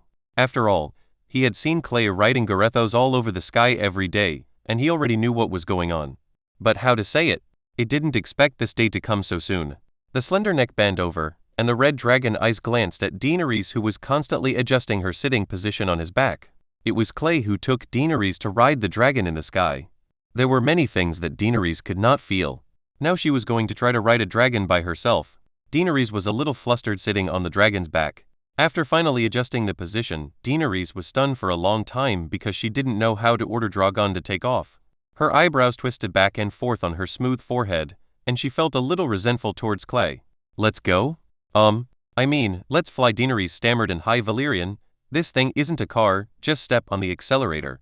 2 puffs of hot air blew out of Drogon's nostrils, and he glanced at his mother with a little disdain. There was a magical connection between the dragon rider and the dragon, but it was not as strong as Clay's. Of course it understood what Daenerys meant, but it just felt that its mother was still a little inferior to Kree on Garethos' back. Look at how he rode the dragon. Garethos always bullied it. Every time he caught food, after he had eaten his fill, he would leave the delicious parts for Rhaegal and Viserion. If he wanted to eat some, Garethos would spin around with his tail. Dragons are proud creatures, and Drogon certainly couldn't tolerate such behavior, but after several righteous beatings from his predecessors, he learned his lesson. Pride is pride, but he just lets it go. But in its heart, it always wanted to compete with Khaleesi's in flying speed, height, temperature of dragon flame, and so on. His body suddenly stretched forward, his wings spread, and Drogon rushed forward a few steps. The black and red wings flapped, causing a strong wind, and the giant dragon soared into the sky. There is another dragon king in this world, flying on a dragon. Chapter 221 Recruits in place. Clay was in a very awkward position in Riverrun. The river nobles below are basically willing to give the military power to Clay. After all, the Lannisters have already placed the lion's fangs at their doorstep. Shouldn't they smash the lion's fangs first before doing anything else? But as the Lord of Riverrun, Edmure Tully was not very willing. He did not react at all to the overt and covert hints from the nobles below, and just held his head and pretended not to know. Clay understood this. After all, once you have a large army in your hands, this feeling is not something you can easily give up. Power is sometimes more attractive to men than women. But even though he understood, Clay would never agree to let this guy command the Hedgian army. Even if he couldn't get the military power, he would give it to those great nobles who had fought in wars. In fact, Clay had another idea in his mind. That is, it would be best for the Tully family to lose their position as the guardian of the Riverlands in this war and just be an ordinary Riverlands noble. Because the Manderly family's base is either in the Riverlands or in the north, if they turn against each other in the future, they will definitely want both sides. Although his dragon would scare them away, as long as they had a sound mind, they would stand on his side, but there were still hidden dangers. Moreover, the Tully family and the Stark family are relatives by marriage and are ironclad political allies after all. If he ascends the throne, and these 2 zombie families still maintain control over these 2 large areas, it will be extremely detrimental to his rule. After all, he has no reason to replace them directly. Therefore, Clay hopes that Edmure will fight and lose the battle. It would be best if he could be sent to others as a prisoner after the battle, completely destroying the last bit of dignity of the Tully family. But not now. He had just received news that the prisoner distribution policy in White Harbor had begun to take effect. The first batch of 6,000 new recruits had crossed the Bight and landed within the Twin City in the Riverlands. In the letter, the old man asked himself how to deal with these 6,000 people who had not received much training before. The twins had no shortage of horses, and although they could not arm so many people, 2,000 men were still enough. Adding Clay's original 2,000 cavalrymen, he would have a cavalry corps of 4,000 men. But this is not something that can be achieved overnight, especially for cavalrymen. A good cavalryman needs a very long time of training. He needs to learn how to control a warhorse and fight on horseback. This cannot be achieved by just putting on armor and giving out a sword. When he stayed in Riverrun, he was surrounded by nobles he knew and didn't know, talking about useless things, or trying to send his daughter to his bed, trying to make the matter a fait accompli.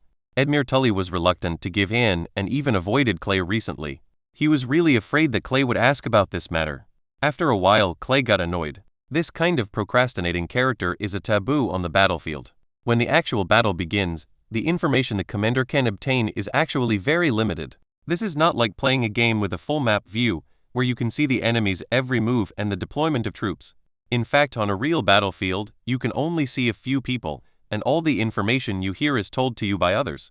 What can you do at this time? As the commander of a large army, the lives of thousands or even tens of thousands of people are in your hands. Your one order can make them defeat the enemy and return with a great victory. Of course, it is also possible to tire out thousands of soldiers and send them to hell. What do you choose at this time? The best answer is to choose a direction, and once you're sure, just go for it.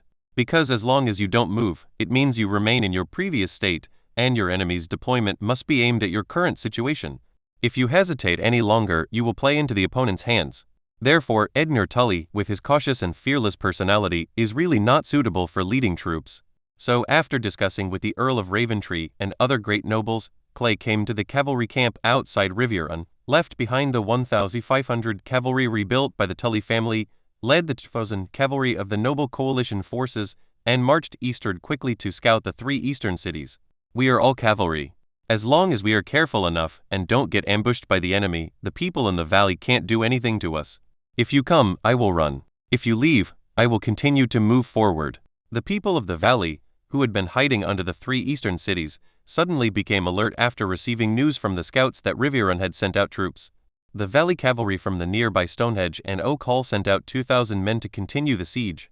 The remaining 5,000 or so men mounted their horses and charged in the direction of the Clay army.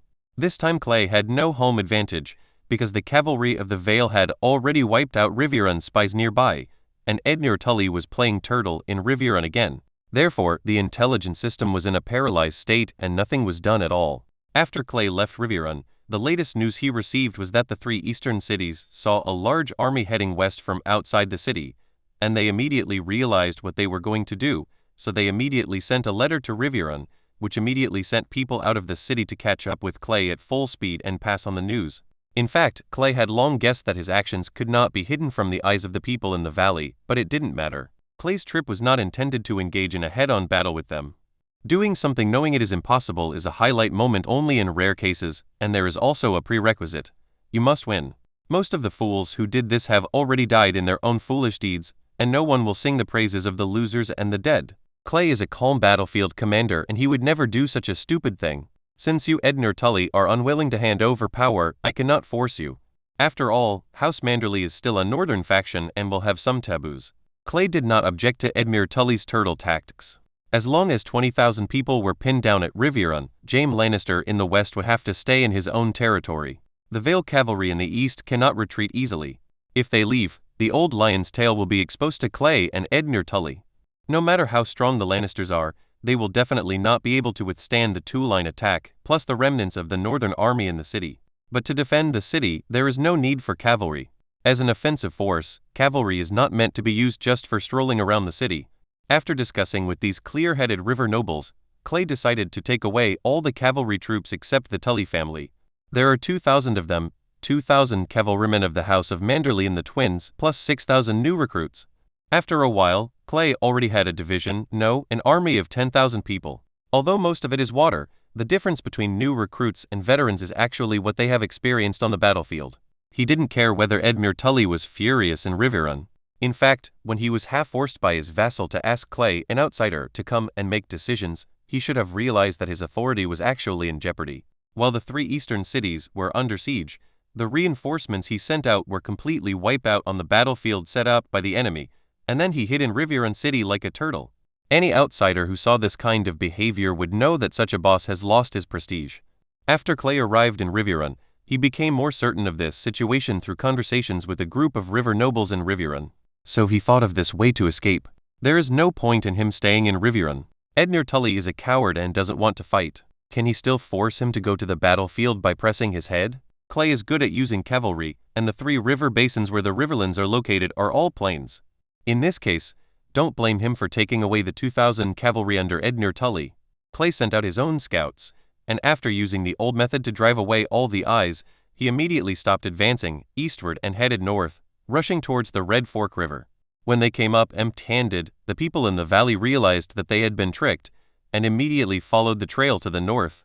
As veterans of the battlefield, the commander of the Valley Cavalry, John Royce, immediately realized what Clay was going to do. He would never allow a cavalry army to bypass him and appear behind him from another direction.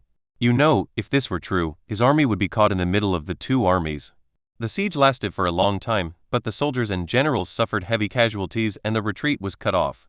Given the morale of the army at that time, it was hard to say what would happen. So, the patriarch of the Royce family, with his 5,000 men, rode at full speed, determined to intercept Clay before he reached the twins. Little did he know that Clay had already set a trap for him in his heart, waiting for him to come. Chapter 222 Crossing the Red Fork River. Pulling is an art, and the fisherman gave a thumbs up here. Clay never thought of a head-on collision with the thousands of Valley cavalry chasing him, but that didn't mean he didn't want to kill them. However, he is not a god, and on the battlefield of a large army, the effect of his personal bravery can be very limited. One person and one sword, no matter how efficient they are in killing, it will be useless. Lord Clay, we have crossed the Red Fork River and left a trail specifically for those fools who are only interested in sheep to chase us. The one who spoke was Lord Jason Mallister, who came with Clay and is now the master of Seafront City. The so-called interest in sheep should be blamed on Prince Daemon Targaryen during the Dance of the Dragons. After the Manderly family took control of the twin cities, their power had radiated to the Seafront City thanks to their huge size advantage. At this critical juncture, the Mallister family of Seaside City stood together with the powerful Manderly family. The Earl of Seafront City tightened his cloak, glanced at Clay Manderly who was standing on his horse beside the gurgling Red Fork River, and thought carefully about his next move. The place where they are now is called Zizadon, a ferry crossing on the Hauncher River. The flow of the entire Hauncher River is sometimes slow and sometimes fast, so it is not easy to find a good ferry crossing. That's what Clay wanted. His overall military strength was at a disadvantage. If he wanted to defeat the powerful opponent, he could only concentrate superior forces locally and cut off one of the opponent's fingers. The premise of this situation is to find a way to split up the 5,000 Valley cavalry. As long as the 5,000 people can be divided into 3 groups, Clay will have a way to eat them up. Coincidentally, the 3 major rivers in the Three Rivers Basin, the Green Fork River, the Blue Fork River, and the Red Fork River, can help Clay solve this problem because there are only these few ferry crossings and the rivers in other places are turbulent and it is impossible to pass through at will. Hearing Lord Mallister's voice, Clay came back to his senses, nodded at him, and said, "Thank you, Lord Earl, for leading the troops northward as bait. Remember, we must keep them from being too far away and too close. The farther away from the battlefield the better, so as to buy me enough time." Lord Mallister nodded vigorously. When he first heard Clay's idea, he had no other expression except amazement. Lord Clay's appetite is still as big as ever. When I first met him, he dared to boast that he could defeat the army of more than 10,000 people led by Jaime Lannister with only 5,000 men. Now, he only had 2,000 Riverland cavalrymen whose equipment and training were inferior to his opponents, the Vale people. But he had already made a perfect plan to eat up the Vale people who were chasing him. Clay stopped here deliberately to wait for the people from the valley behind him. They were always afraid of being ambushed by him, so their pursuit speed was always slow. Once Clay accelerated, he would leave them behind for a distance. After all, it is no longer a secret how Clay Manderly captured Jaime Lannister alive, and how the Battle of Virgin Vale was fought. All the lords have labeled Clay Manderly as someone who is good at ambushes. Therefore, still on the plains of the Riverlands, after the Valley cavalry found out through an insider in Riverrun that the commander leading the troops out of the city was Clay, they no longer acted as arrogantly as before and began to act cautiously. But they had to continue chasing, because no one could take the responsibility of letting Clay's thousands of cavalry penetrate their rear. The only right thing Edmure Tully did was to order a policy of clearing the land in the eastern Riverlands and to seize as much food as possible from the farmers. The cavalrymen in the valley are also human beings. Since they cannot plunder in the occupied areas, they can only rely on the rear to deliver supplies to the front line one truck at a time. Otherwise, the morale of the army would have been dispersed long ago. Who would fight on an empty stomach? If Clay's 2,000 men crossed the blockade of the Valley cavalry and reached their rear, as long as they broke up into small groups and began to destroy the transportation lines, the battle would be impossible to fight because the troops on the front line could not move.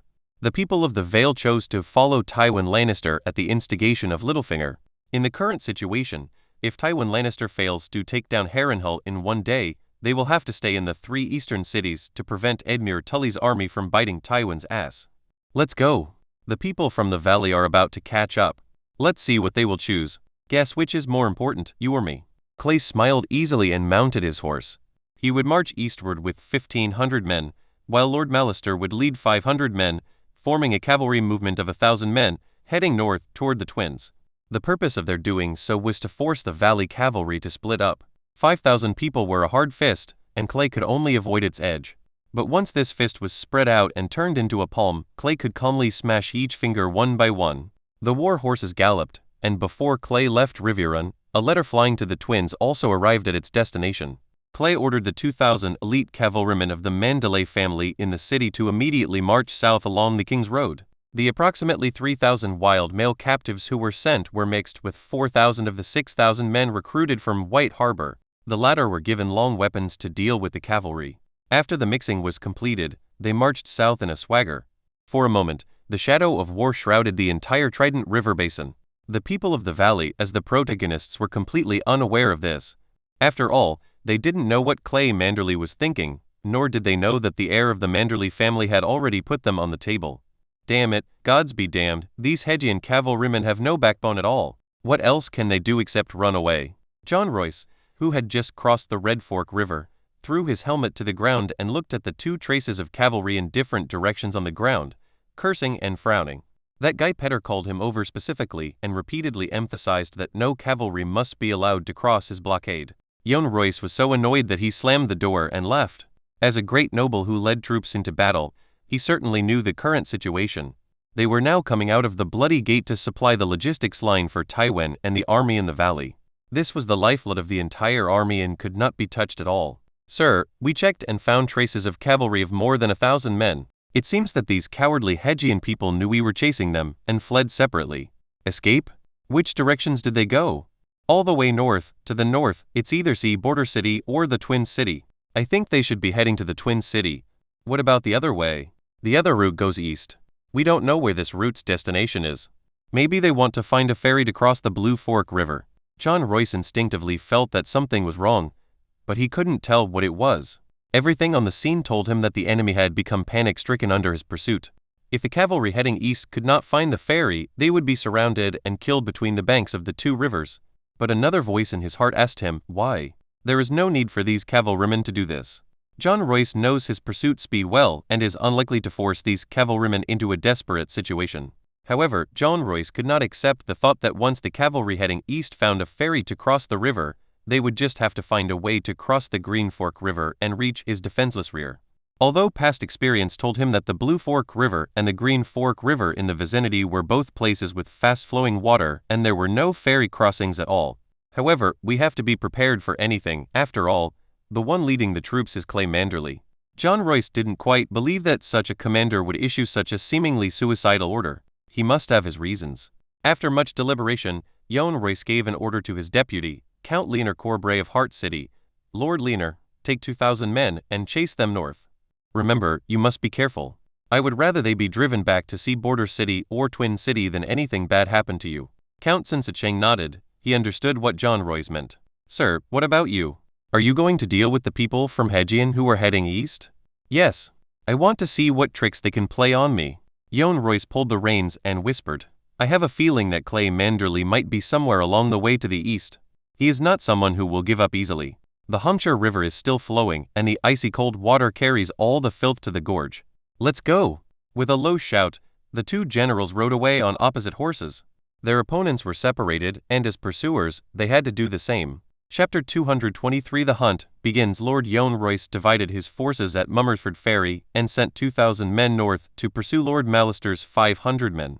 He himself led the remaining 3,000 men and chased after Clay's 500 men. Soon after, Clay learned that a large army was chasing him, but he was not afraid at all, because the latter's 3,000 men were always worried about being ambushed, while his side was composed of river cavalry who were familiar with the terrain, so how could they catch up with him? What John Royce said was right. In fact, the road that Clay took to the east was a dead end, because the Blue Fork River in the east and the Red Fork River in the south met in front, forming a closed salient. The water is calm, but the river is so wide that there is no ferry at all. Clay knew this from the beginning, so he had no intention of fighting here. His purpose in inducing John Royce to chase him was to force him to divide his troops. 5,000 people are too difficult to deal with, but it would be easier with fewer. We will go east first. Order the entire army to speed up and shake off the enemy's pursuit as soon as possible. The purpose of dividing the troops has been achieved, so there is no need for Clay to tease the opponent here. This is a dead end, and the only exit is actually the ferry crossing at Ziziton. Clay planned to use his speed to force his way across Zizi Beach once more. He didn't know who the commander on the opposite side was, but as long as this guy was not stupid, he would definitely scatter to look for him after realizing that he had lost him. However, Clay was caught off guard and appeared directly where he had passed. No one would think of searching for the places he has already been to, because this would be tantamount to denying himself. It is now late autumn, and on the river plains, there is not much warmth during the day. Clay and his cavalrymen are marching quickly towards the northeast, stepping on the withered yellow grass leaves. They did not conceal their tracks, because they were deliberately trying to make their opponents chase them. If they were completely lost, Clay would not be able to achieve his goal if he went back directly. There are only 10,000 cavalrymen in the Vale, although they are the most powerful cavalry group in all of Westeros. But again, there are only 10,000 of them, and that is a very dangerous number. The 9,000 men of the twins have begun to move south, their target being the town of Earl Haraway. Although this place is small, it is a transportation hub. To the east, you will reach the Bloody Gate, to the south, you will reach King's Landing, and to the west, you will reach the famous River Road, which directly connects to Riverrun, the capital of the Riverland. Therefore, the Vale cavalry and the logistics transportation of Tywin Lannister's army are in this place. As long as this place is occupied, the Vale army will be forced to return for support. And Clay is now trying to lure the Valley cavalry to leave the camp and head north with this in mind. To everyone, they didn't know that there were so many people in the Manderly family now. Tywin Lannister defeated Robb's army, and thought he had wiped out the elite of the Manderly family. However, in the eyes of Littlefinger and Tywin, even if they controlled the twins, the maximum number of troops that the Manderly family could send out would only be 5,000. Therefore, even if there were still people left in Twin River City, there would be at most 1,000 of them, and 1,000 people would be of no use at all in the face of a battlefield in Hedgian where tens of thousands of people were fighting. They all felt sorry that Clay Manderly was not in the army at that time, which allowed him to escape by chance and preserve a great general for the north. As for Robb Stark sending Clay to be on the wall, they were vaguely aware of this, but apart from laughing at Robb Stark's stupid and reckless order, they didn't think much about it. How could they have imagined that after this battle, under the iron-blooded power of Clay, these savage captives would directly or indirectly bring nearly 10,000 troops to the Clay and Manderley families? This is far more than a normal earl's family should have, and much more than they could have imagined. Therefore, the 9,000 troops deployed by Clay east of the Green Fork River were actually a surprise force that no one knew about. The strength of the surprise force lies in the word surprising, which caught everyone off guard. Since most of them are infantry, the movement speed of these 9,000 people is not fast, but it doesn't matter. Clay and Earl Mallister will buy them enough time.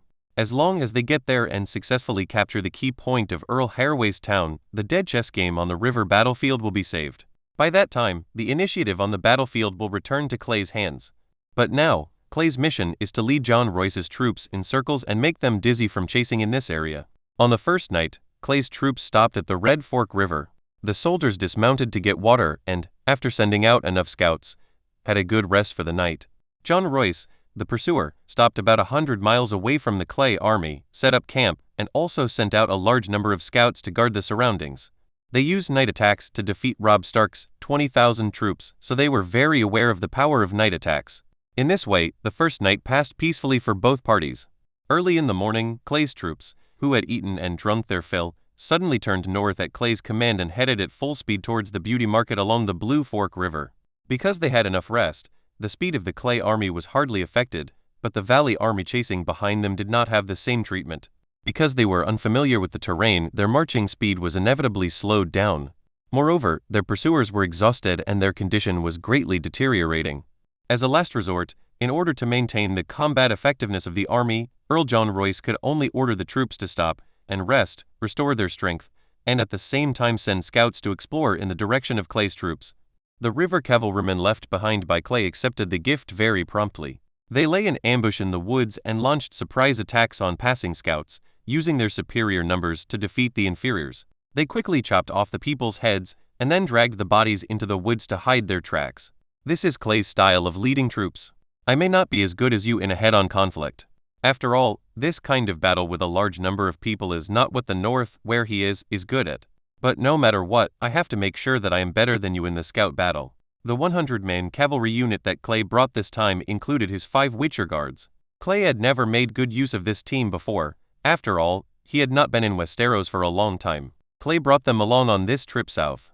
With their strong individual combat capabilities, they were most suitable to be the eyes of the army, and they also had an advantage in small-scale scout battles. They work in groups of 5, act individually, and are specifically responsible for hunting down enemy scouts. As soon as they were discovered, the 5 of them put on Quinn shields at the same time, and then rode their horses towards the enemy scouts. As a scout, there was no shortage of guys with outstanding archery skills on the opposite side. He took off the longbow on his back, pulled out a feather arrow from the quiver with one hand, aimed at someone, and shot. However, the arrow, which was always effective, missed its target, leaving only a flash of yellow light, while the attacker was unharmed. While these people were staring in amazement, the team had already rushed up, not giving them a chance to draw their swords, and knocked them over with an alder seal. Then, if they needed to ask for information, the axi seal would be smeared on their faces. If it's not necessary, just swing your sword and kill the person. After chasing for several days, the number of scouts lost in Jon Royce's army reached a number that shocked him. When encountering ordinary Hedgian scouts, even if they are outnumbered, 1 or 2 of them will always escape if they plan carefully. When facing those 5 guys, anyone who is seen by them will surely die. So, for Jon Royce, the scout team disappeared as a whole. Gradually, Jon Royce became afraid and he began to wonder how many people Clay Manderly had taken out of Riverrun. The scouts below were also unwilling to do so. None of them was stupid, and the noble lords could not let them die in vain. They are soldiers and can withstand certain casualties. But this bizarre and irreversible death rate still deterred them, no matter how furious Jon Royce was. Thus, with Clay's unintentional arrangement and the hard work of his Witcher team, Jon Royce became a half-blind man on the battlefield. At this point, retreat is impossible. As soon as he left, the group chasing north was immediately in danger of capsizing. So he had no choice but to bite the bullet and continue moving forward along the trail of the Clay army. Chapter 224 Collection of Beauties in the upper reaches of the Blue Fork River. The water is fast, but the river channel is very narrow. In the entire upper reaches of the Blue Fork River, there is only one ferry that can cross the Blue Fork River to the east. There, it's called the Beauty Collection. Without going into the origin of this name, you just need to know that there is the current target of Clay's army.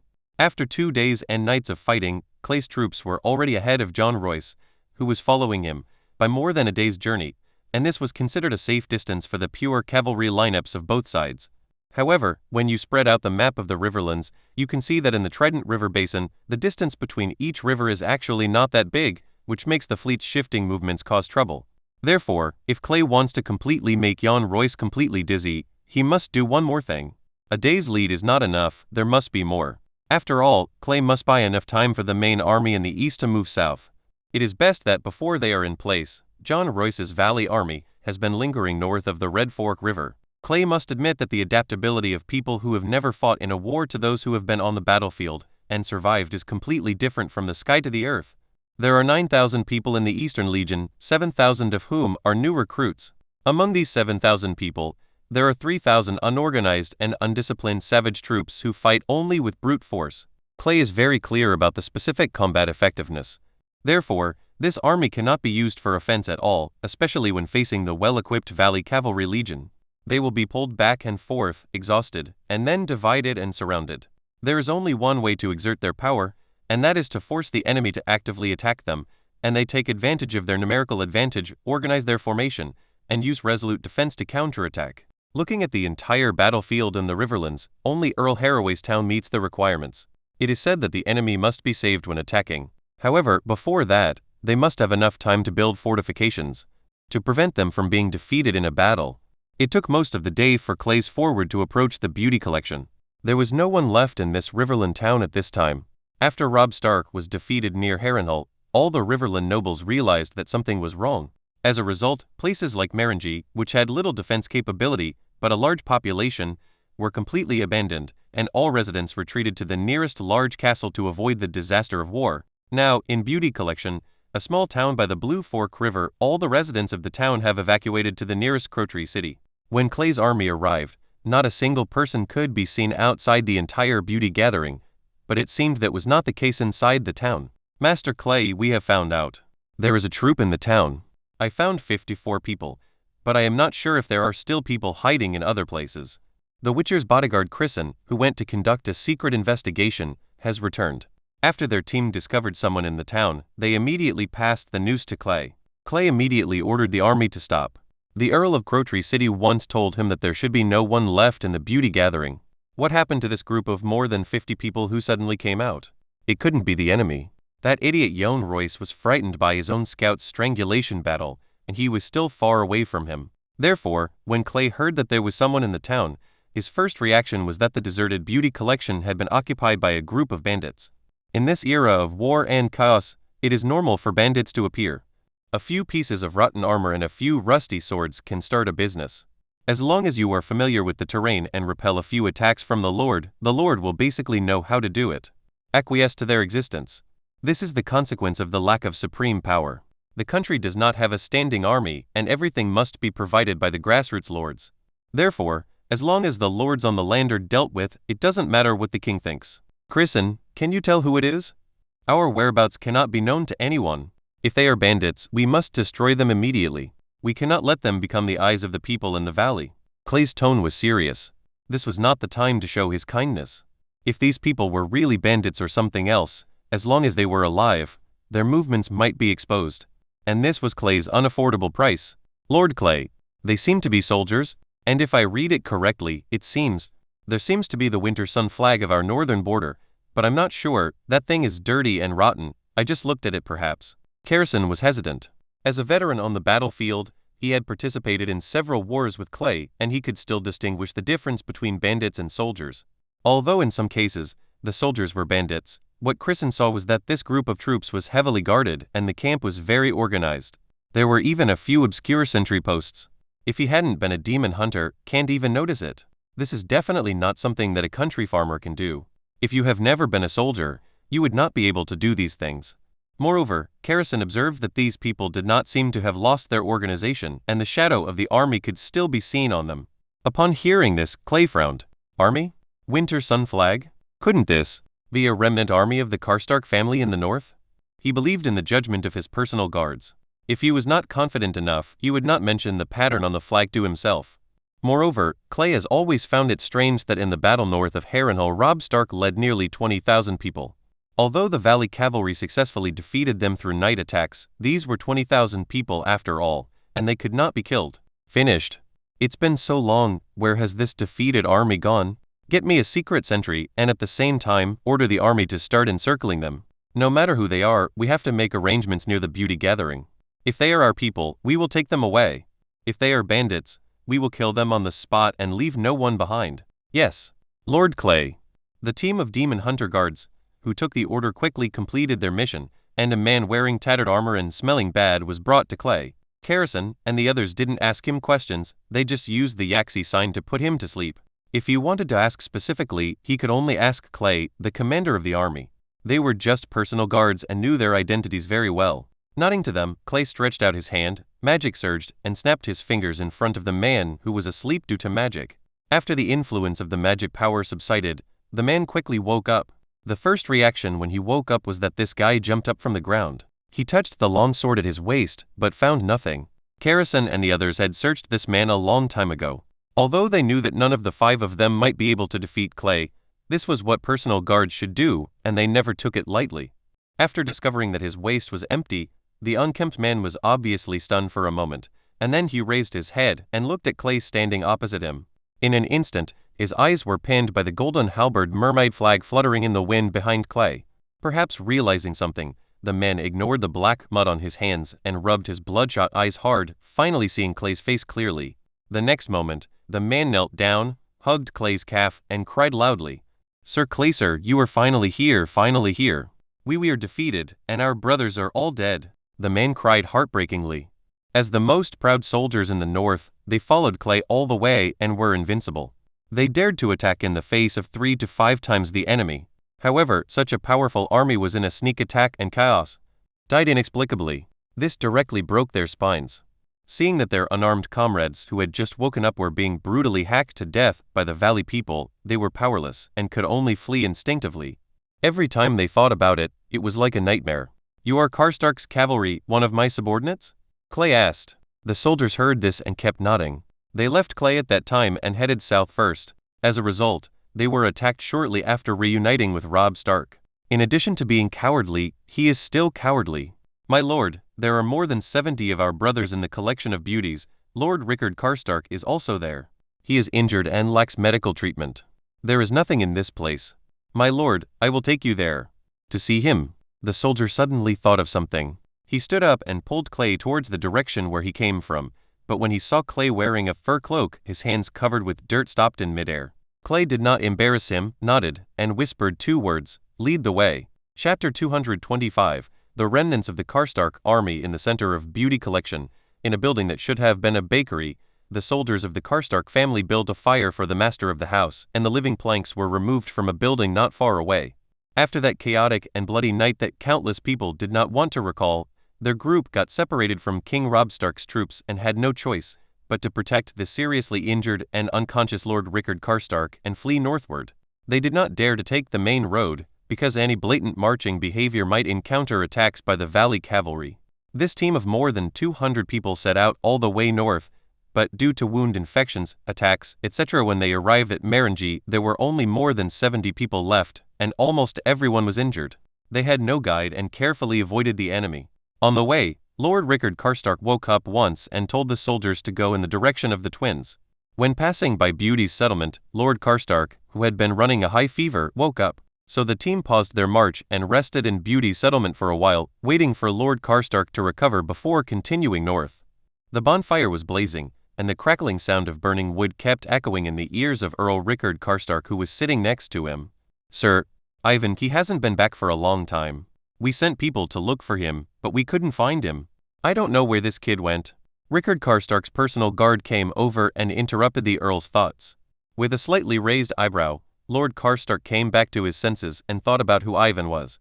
Soon, he remembered that he was a very young man from Kaho City and his father should be a shoemaker in the city. "What's going on?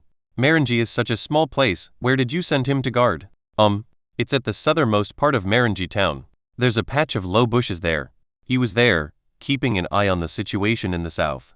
We went to check, but the man was gone and there were no signs of a fight." Rickard Karstark frowned his thick, dark, dusty eyebrows. He felt that something was wrong, but the lack of signs of a fight made him feel that there was no need to overreact. "Go check again. Remember, be careful. We don't know where this kid has gone. Find him quickly. A living person can't just disappear out of thin air." "Yes, sir." The guard agreed and was about to leave when he heard the soldiers outside shouting in fear. "Cavalry! Cavalry! A large group of cavalry. Go and inform the adults." "Damn it, where's my armor? Hurry up. Put it on and get ready to fight." In the chaos, Lord Rickard Karstark heard the rumbling of horse hooves. He was very familiar with this sound. After all, on that night not long ago, this was the fatal bell of the Northern Army. Lord Rickard Karstark stood up with the help of his sword. It seemed that those bastards in the valley had already caught up with him. They were planning to kill him. How despicable. The guards rushed into the bakery and came to Lord Karstark, carrying him out, shouting, "Hurry, my lord, go ahead. We will take you north. We are not far from the twins. Lord Wyman Manderly is there." That's right, the old man was indeed there. As the former Lord of White Harbor, this so-called northerner has become more and more undecent. This is something that is tacitly understood by all the nobles in the north and the Riverlands. After all, the power of the Manderley family has expanded greatly, and at this critical juncture when wars are everywhere, no one would be stupid enough to provoke them. Karstark cursed but did not struggle too much. It was not because he was a coward, but because he really could not be caught by these people from the Vale. If a great noble like him was captured, the price to be redeemed would be high. He didn't know how many nobles in the north were captured in the battle north of Harrenhal. It was hard to say. It was a great defeat. He would rather these nobles died than be caught by the Lannisters or the people of the Vale. They staggered towards the bridge in the northeast direction of Marenghi, where their 3 few war horses were tied. As long as they rode across the bridge, they would have a chance to escape. But just outside the town, Earl Rickard Karstark stopped in his tracks because the enemy cavalry had surrounded them from both sides. "My lord, that flag seems to be the golden halberd mermaid flag of the twins. Is it Lord Wyman?" Rickard Karstark was thinking about how to end his life. When he heard these words, he suddenly looked at the flag tied behind the leading cavalry. As the guards had said, It was the familiar golden halberd mermaid flag. In other words, is this one of ours? 20 minutes later, in the same bakery, Lord Rickard Karstark leaned on the straw mat, looking at Clay Manderly warming his hands by the fire, his heart filled with indescribable excitement. This defeat was an absolute heavy blow to him, a great noble who had followed Duke Eddard Stark into battle and followed King Robb Stark south. When going to the war, almost all of the Karstark family's army went out, and these elite troops who supported the Karstark family were almost all killed in the Battle of Harrenhal. It can be said that the Karstark family was seriously injured. Now, Clay Manderly, the commander of the younger generation of the Northern Army, finally appeared before him, and Rickard Karstark finally breathed a sigh of relief. In fact, Rickard disapproved from the beginning of Robb Stark's behavior of underestimating the enemy and taking the entire army directly south to Harrenhal. According to him, this is like leaving the wolf's tail to the hunter. However, Robb Stark was the king, and as his vassal, Rickard Stark could not directly disobey his orders, so he had to bite the bullet and follow the king south. In fact, before the raid, the Northern Army had received news of a large-scale troop movement near the Bloody Gate, and many nobles asked Robb Stark to step up vigilance to prevent any accidents. But Robb Stark insisted that the people of the Vale, his Aunt Lysa Tully, would never betray him. The people below dared not speak out, and the two sides parted unhappily. A few days later, a raid took place. So, if you have to say it, Rickard Karstark was actually very dissatisfied with Robb Stark. Again, under this aristocratic system, the prestige of the king or the guardian duke is far inferior to that of a top-down autocratic country. Perhaps, if they lose a war, problems will arise within the king or the duke system. In comparison, the emperor of an empire can bear much higher risks than these kings or dukes. Tell me, how could you fight like this? Your 20,000-strong army was slaughtered like pigs, and the high and mighty king of the north is now besieged in Harrenhal by the Lannisters, while you, a distinguished earl, are hiding in a narrow and damp bakery and barely surviving? Clay threw a handful of firewood into the fire, turned his head to look at Rickard Karstark, who was sitting by the fire in a daze, and asked lightly. Rickard came back to his senses and closed his eyes slightly. He actually didn't want to recall the sudden attack at all, but there was no way. Since Clay Manderly asked him, he had to tell him. Alas, at that time, our army was stationed only 50 miles north of Harrenhal. It was already late, and we would definitely not be able to reach Harrenhal, so His Majesty Robert ordered the army to camp where they were. We did as we were told. We all thought that we would be able to reach Harrenhal early tomorrow morning anyway. Once we got to Harrenhal, no one would be able to do anything to us. After all, we had 20,000 men. Clay sarcastically said, the darkness is thickest just before dawn. It would be foolish to relax at this time. Yeah, it's stupid. Lord Karstark did not deny it, but nodded somewhat dejectedly. After the army set up camp, they suddenly heard that the Lannisters had been driven out of King's Landing. Everyone was very happy and thought that victory was not far away. We can avenge Lord Eddard Stark by going south and biting the dying lion. But, that very night, the cavalry of the Vale people came. Lord Karstark closed his eyes. He really didn't want to recall the past, but sometimes, he had no choice. Rickard Karstark spoke slowly, his voice trembling slightly. 10,000 horses are galloping. The whole ground is shaking. Their attack has begun. Thanks for joining Fanfiction Reader. If you enjoyed it, hit subscribe and come back for more fan-made adventures.